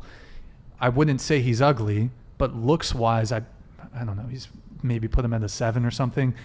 He has no shortage. He has, because of his status, because of his wealth, he probably has no shortage of exceptionally attractive women, but he's bringing something else to the table than just his looks.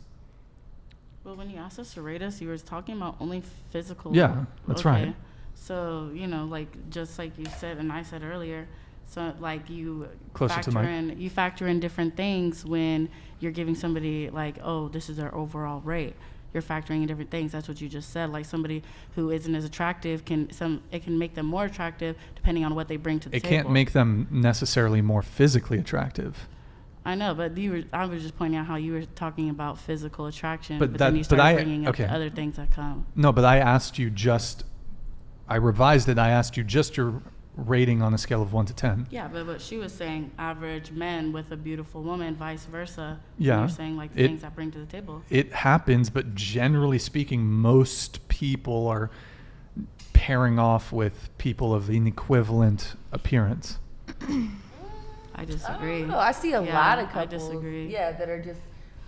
Yeah, I don't know. I wouldn't say a lot of people like stay in the same. Well, that's okay. So that's getting a bit away from the 10 thing. If you think you're a 10, then you surely must be deserving of a guy who is a 10. Yeah, I'm done dating ugly guys. If you're ugly, stay away. Oh my god, fucking Nicolette with the comedic relief over here. So, can any of you think of a guy who you think is a 10? Like maybe someone notable that we can think of, like a celebrity or... Who's a 10? Ricky Johnson. I have no fucking idea who that is. Look him up, guys. Michael B. Jordan. Okay. Michael B. Jordan. That's a good one. Who's a 10? Anybody? Paul Walker. Paul Walker? Okay. Paul Walker. Everyone here familiar with Paul Walker? Rest in peace. RIP's in the chat for Paul Walker. Everyone, do you guys know Paul Walker? Paul Walker? Fast and Furious. Heard of him. I don't know what he looks like. Oh my god, he was in Fast. All right, he's an exceptionally attractive guy. Can you pull it up, Eric? Do you want to Google a photo of Paul Walker? Just so chat.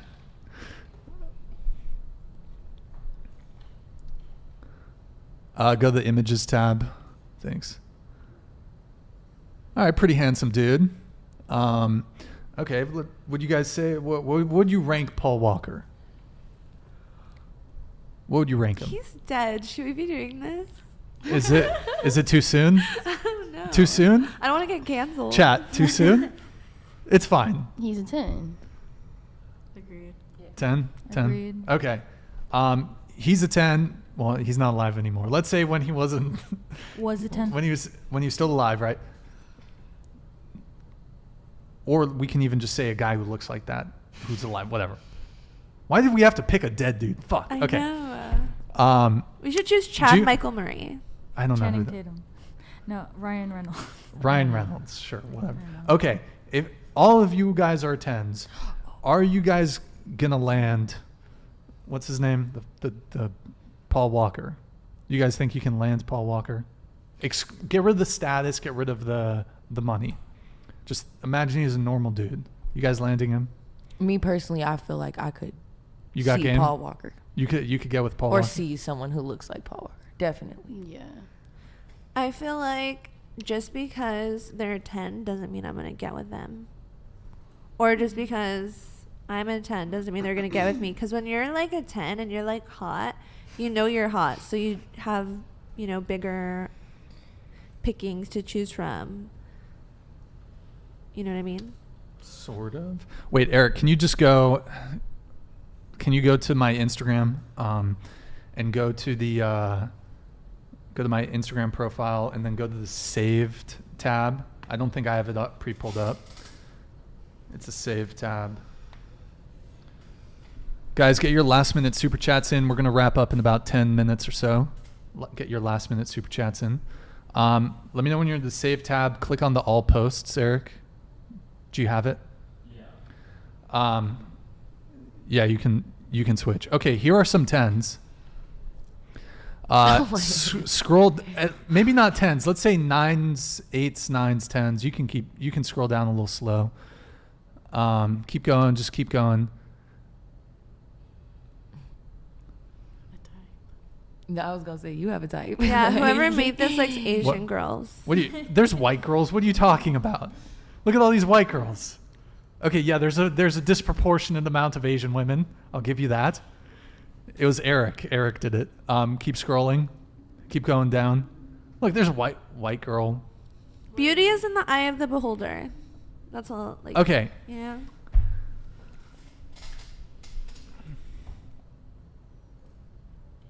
Those are some 8s, 9s, and 10s. That's your opinion, though. What? Everybody has a different type. Everybody has something different that they like. Because you could probably maybe show that to another guy and he not like any of those girls on those photos. Come on. What? They're like a bunch of bikini photos and stuff. Come like on. you probably had like 3 or 4 selfies Come on on. there. Come like on. I'm sure you would. And it's like comparing peaches and apples. Like some people like peaches, some people don't like peaches. It's a still. I think juicy peaches overwhelmingly are better than apples, but guys, send the asteroid. Send the asteroid. Okay, look. I guess here's my qualm with this, and this is kind of why I'm getting into this. If you think you're a 10, if you think your looks are a 10, and this is what's playing out on dating apps right now, you have a potentially false elevated sense of self, and you have a false self-assessment or an erroneous self-assessment of where you stand in the dating marketplace. So if you think you're a 10, when you go on the dating apps, when you're selecting who you're going to date, and like I said, we see this playing out on the dating apps, 80% of women are chasing after the top 10% of guys. And is that because women think they're all 10s? It's probably based on their own attraction to others. But if 80, okay. It's because guys will fuck anything. We talked about this already. No, you guys but- will fucking ugly. But okay, what is happening on the dating apps, 80% of the women are chasing after the top 10% of men. So how's that going to pair? How are people going to, if women are chasing after the top 10% of men, those 10% of men are never going to commit. Mm-hmm. If you just want to get passed around by all the hot dudes, that's fine. But if you want commitment, then you're not going to be able to secure commitment from the men you're chasing. Well, I don't think you should be getting on a dating app looking for commitment. Yeah. But what's playing out, okay, you might say that, but the stats are most people are meeting on dating apps. Like how people are getting into relationships, it's through dating apps. It's online. That's the majority now. Most people are meeting online. So basically, you're saying like, what about the ugly guys? Like they're forgotten. Yeah, like, do they need love too? Like, what are you getting at? They're not even necessarily ugly. I'm saying women are women. Okay, here's the thing. Here's what's going on. Women are able to secure sex from men that are more attractive than them. Those men will never commit to them. But who says that we want to be committed to?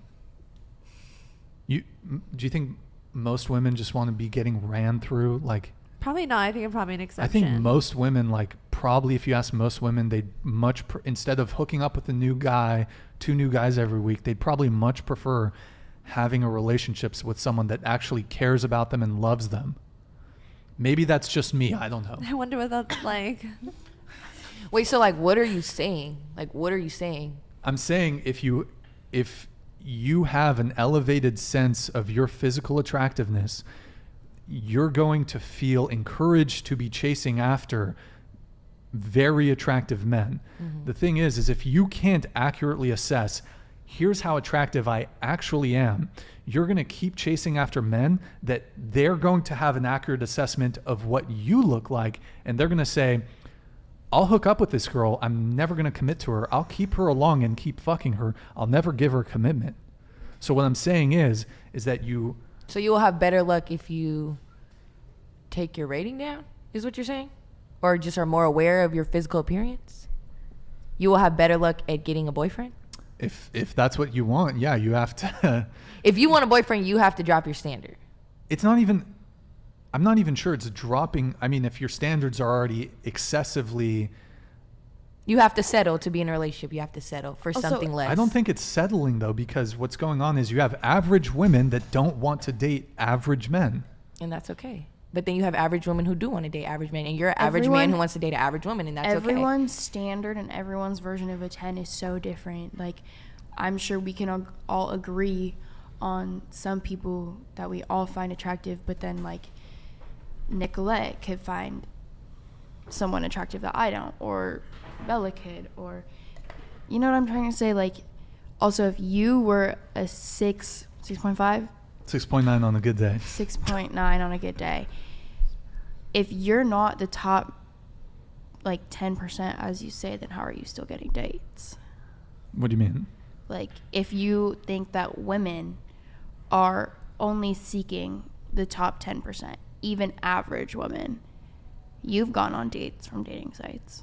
I have, yes. So how have you gotten dates if you're not in the top 10%? Well, we're speaking strictly looks, and like I said, men can bring more to the table than just their physical appearance. But when you're on a dating site, a picture is the first thing you see. You go off the physical attraction. Mm-hmm. Yes, that's true. So even though you're still a 6.5, 6.9 on a good day to you, like, that's the picture you put out there. So 80% of women are chasing after the top 10% of men. I would say my match rate on dating apps is, if I like or swipe whatever it is, if I like a girl, let's say I like 10 girls, I'm going to get 1 or 2 matches. So maybe you're not liking... Maybe you're liking the top 10% of the women. Like, I don't know. Like, what? Like, I don't get what your point is right now. Well, I'm responding to but like her that I'm still going on dates. Yeah, so, like, your point is basically... I mean, I can ask you guys this question. So, of the men that you see on dating apps, like, what percentage of men would you say you find attractive on dating apps? If you had to give it a percentage. Like 0.01%. All right, Nicolette. Well, you're a unicorn. Go ahead. What was the question?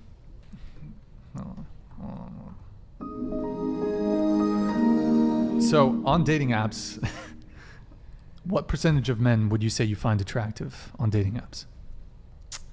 Like how many? Or like... What percentage of men do you find attractive on dating apps? I want to do a 2-part question. On dating apps, those of you who've been on dating apps, I know you haven't. What percentage of men do you say you find attractive? In other words, what percentage of men do you swipe yes on? And then in real life, of the men you see day to day, what percentage of them would you say you find attractive? They don't have to be a male model, but binary, yes or no. I'd probably go for like 8 or 10s. Like, is that what? 8 or 10%. Oh, huh?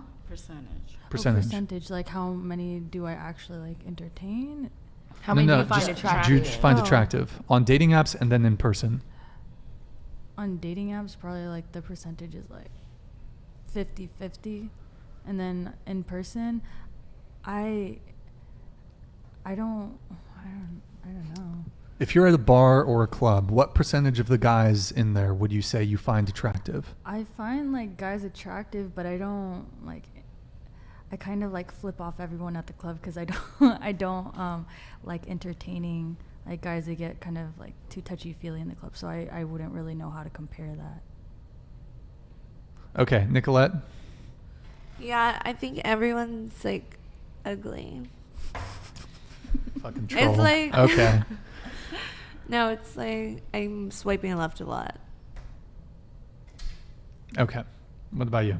I know you're not on dating apps, but what about in person? Like walking into like a restaurant or just. What, do you live in Isla Vista? No, I live in Santa Barbara, okay. but I went to Isla Vista. Okay. So like walking into a party. So like, yeah, Isla Vista, that's going to be people within your age cohort because remind me, 21? Or I'm 19. Oh, 19, excuse me. You're 19, so it's your age cohort. Of the men that you see going to, if you're walking around IV, what percentage of them would you say, I find him attractive?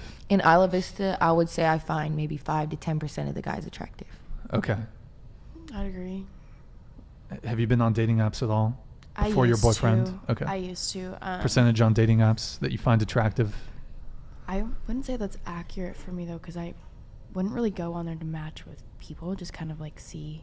I would literally swipe left on everyone just because I was curious who's in the area. But okay. But yeah, like Bella and I have been to a lot of parties together. Like we're in the same friend group, so like let's just keep it to our age range and like the parties we go to. I'd say probably 5 to 10%. Okay. What about you? I would probably say like 20%, honestly. 20%? Yeah. What about on dating apps? For both? 20%? Okay. So 20%. Okay.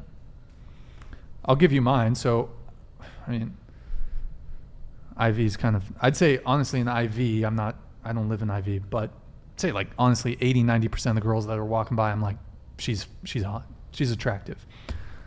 Day to day, like if I'm fucking going to Trader Joe's or something, probably 70%, 60%. Well, there's some like old ladies in there, so I don't know. Dating apps, I'd say 80% of the women, 70-80% of the women on dating apps, I'd say are physically attractive. So it's just different.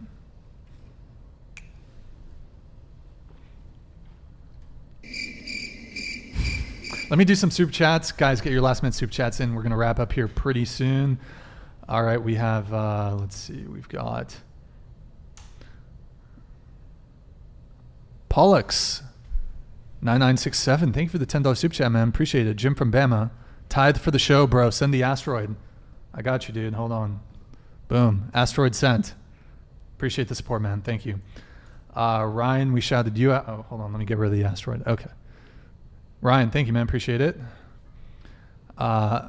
Azul69, good to see you again. Where's my queen, Tara?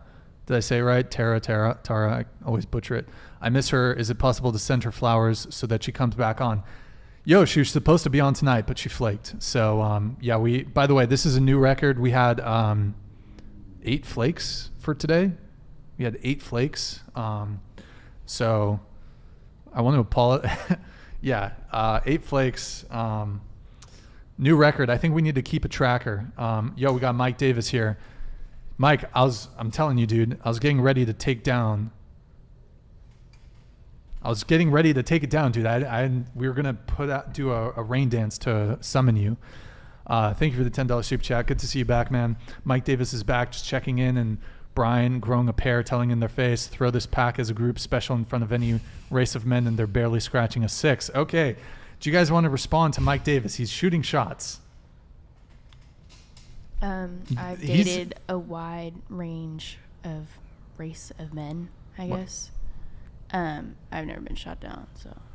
You've never been shot down? No. Actually, really quick on this, just going around the table, and we'll let you roast Mike Davis back a little bit more. Have you ever been, so you've never been rejected? Into the mic? No. Never been rejected? From more specifically from the people that I was interested in and that were also from all the people that I have found attractive or have been interested in and have initiated something, no. You've never been rejected? No. What about you? Yeah, like anyone who I've tried to pursue, I've been successful with. What about you? I would say for the most part I have been successful, but I have been rejected. Nicolette? No, I haven't. Tilt the microphone down towards you a bit. We heard it though. I have been rejected before. You have? Okay. I have. Okay, so we got 3 here. Never been rejected. Mm-hmm. Okay, all right. Do you think that's the case for most men? No. Okay. All right, we got Mike Davis here. Oh wait, do you guys want to talk some shit? Look, that's Mike Davis right there. He's saying you guys are barely scratching 6s. So you guys, I mean, he's taken. I didn't even say that. I just said you guys weren't 10. So. He works at Burger King. I was gonna say, is that the Burger King? Well, Eric, yeah, he got the. Can you, shirt too? Eric? Can you? Yeah. This is actually a photo of him at his Burger King establishment. His glasses are giving Jeffrey Dahmer. Wow. Oh. I mean, Eric, can you zoom in on this one? Something tells me he doesn't even like men, or doesn't like women. Yeah, get close, get real. Yeah, keep even closer. Oh, use the things at the bottom to like scoot it over. Yeah, Jeffrey Dahmer. Yeah, just get super zoomed in. There we go. Keep going. Yeah, let's see that face. Keep going. Just even more. Keep going. Okay, scroll it over. There we go. Keep going. Yeah, How dare you? That guy definitely gets laid. Whoa. Hey, whoa. I will not stand for someone disrespecting Mike Davis. How dare you? How dare you, Nicolette? Let me find out. You and Mike Davis, Brian. Listen. Mike Davis, there's already something going. Never mind. Okay. All right, Mike Davis, thank you, man. Appreciate it. We have Mike Davis here. Thank you for the $10 super chat, man. Man, these girls all look like they're on antidepressants. Ain't no way they believe their own bullshit. Your answer, your response. Lexapro? Anybody? I'm not. SSRIs, hello? None for me. Nicolette? What you got? Should we reveal No, everyone's? I'm not, but I feel like, why are you asking that? That's like HIPAA. Whoa, HIPAA. Oh my God. I mean, I'm not a doctor, so I feel like, Okay, Mike Davis, thank you, man. Much appreciated. Eric, can you pull up the Twitch really quick? Let's shout them out. Shout out the Twitch boys real quick. Yo, guys, really quick. Open up a Twitch tab. Go to twitch.tv/whatever. Drop us a follow. Let me shout these guys out. Captain Dan's, thank you for the follow. Dre, thank you for the follow. Hakeem, thank you for the follow. Deathmaster69, thank you for the follow. Alexi, thank you for the follow. Guys, if you have a Twitch Prime, drop us a Twitch Prime. If you have Amazon Prime, you link it to your Twitch. It takes 2 minutes. Free, quick, easy way to support the show every single month. Okay, so I want to give you guys final thoughts. Any final thoughts or questions before we wrap up? Anybody? If you got a question, final thought, last opportunity here. If you like sluts, you should definitely go over to my OnlyFans and subscribe. Did you want to say something? Oh, I was looking at that comment. Which one? The Mike Davis one? Mike Davis, yeah. Okay. We're going to pull that up here in just a sec. Sharky, if you want a fit check from Nicolette, I believe it's a $69 super chat. Or is there might even be one for, hold on, let's see. By the way, Sharky, good to see you in the chat. I see you every week. Just giving you a little shout out. Oh, wait, we actually boosted the fit check. Shit, my bad. We'll honor a $69 super chat if it's done within the next 69 seconds.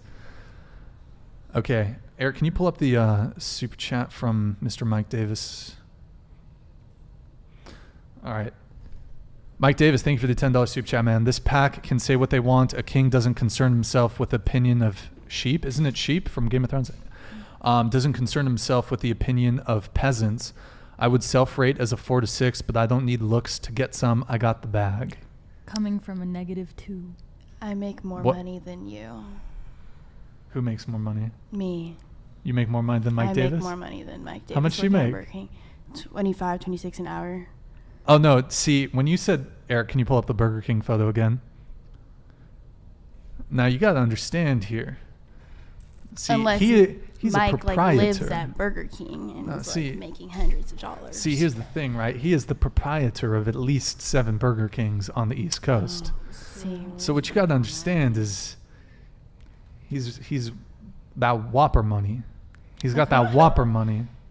You know what I'm saying? So he's got And this is what he spends his time but his doing. personality's trash. Ooh, his personality's trash? Well, if you don't respect women, like, yeah, your Oh, he personality's respects. trash. I think he respects women. He respects. He's paying $9.99 to. He respects women. Definitely respects. Nicolette, wait. You're telling me that you be honest. Be honest. Be honest, Nicolette. You don't think. You said 0.01% of men are attractive. Maybe like 1%. Okay. Last question here before we wrap up. Oh, wait, let me get this one. Oh, we'll grab it in a sec. Last question. Do you think dating... Well, I'll tell you what I think. I think when it comes to dating, getting laid, whatever, women kind of have that shit on recruit mode. You got that shit on easy mode. But do you think dating is easier for men or women? Women. Women. I don't know. You got some opinion, I'm sure. Is dating easier for men or women? Getting laid, how about? Women. Women? Women. Woman. Okay. Good times. All right, we got Mike Davis here. 25 divided by 6 an hour, El Mayo. And this B thought that's a flex. You might as well find a street corner to beg on. Do you want to fire back at Mike Davis? I was just under the impression that you only worked at Burger King, but I can admit when I'm wrong. So go ahead. Wow. Have fun with your business. Yeah, Mike. At least I'm not commenting on younger girls. Oh. Hook us up with some Whoppers, Mike. Yeah, listen, Mike Davis. Did he cater you Burger King, Brian? You know what? Tell you what. I'm gonna ask him for some gift cards. I'm gonna hook them up. Just hit me up after the show. Mike Davis, you gotta send me some Burger King gift cards. Come on, dude. Send us through some Burger King gift cards. We need it. All right, guys, we're gonna wrap there. Did I get all the super chats, Eric? Am I missing anything? Oh, Azam. Azam. Fuck. I don't know how I'm gonna do it. It didn't come up organically. Boy. Azam, I'm sorry, bruv. I don't know if you're still in chat. I'm gonna have to get it next time. I'm sorry it didn't come up organically. Actually, Eric, can you pull up Twitch real quick? Let me just give these last shout outs. Okay, do it. Okay, Dickhead, thank you for the follow. Creative Zero, thank you for the follow. White Bat, thank you for the 0. Cheer Train, thank you for the follow. Can you scroll down just a tad, Eric? BNAG, thank you for the follow. Eris Bloom, thank you for the follow. And that'll do it for that.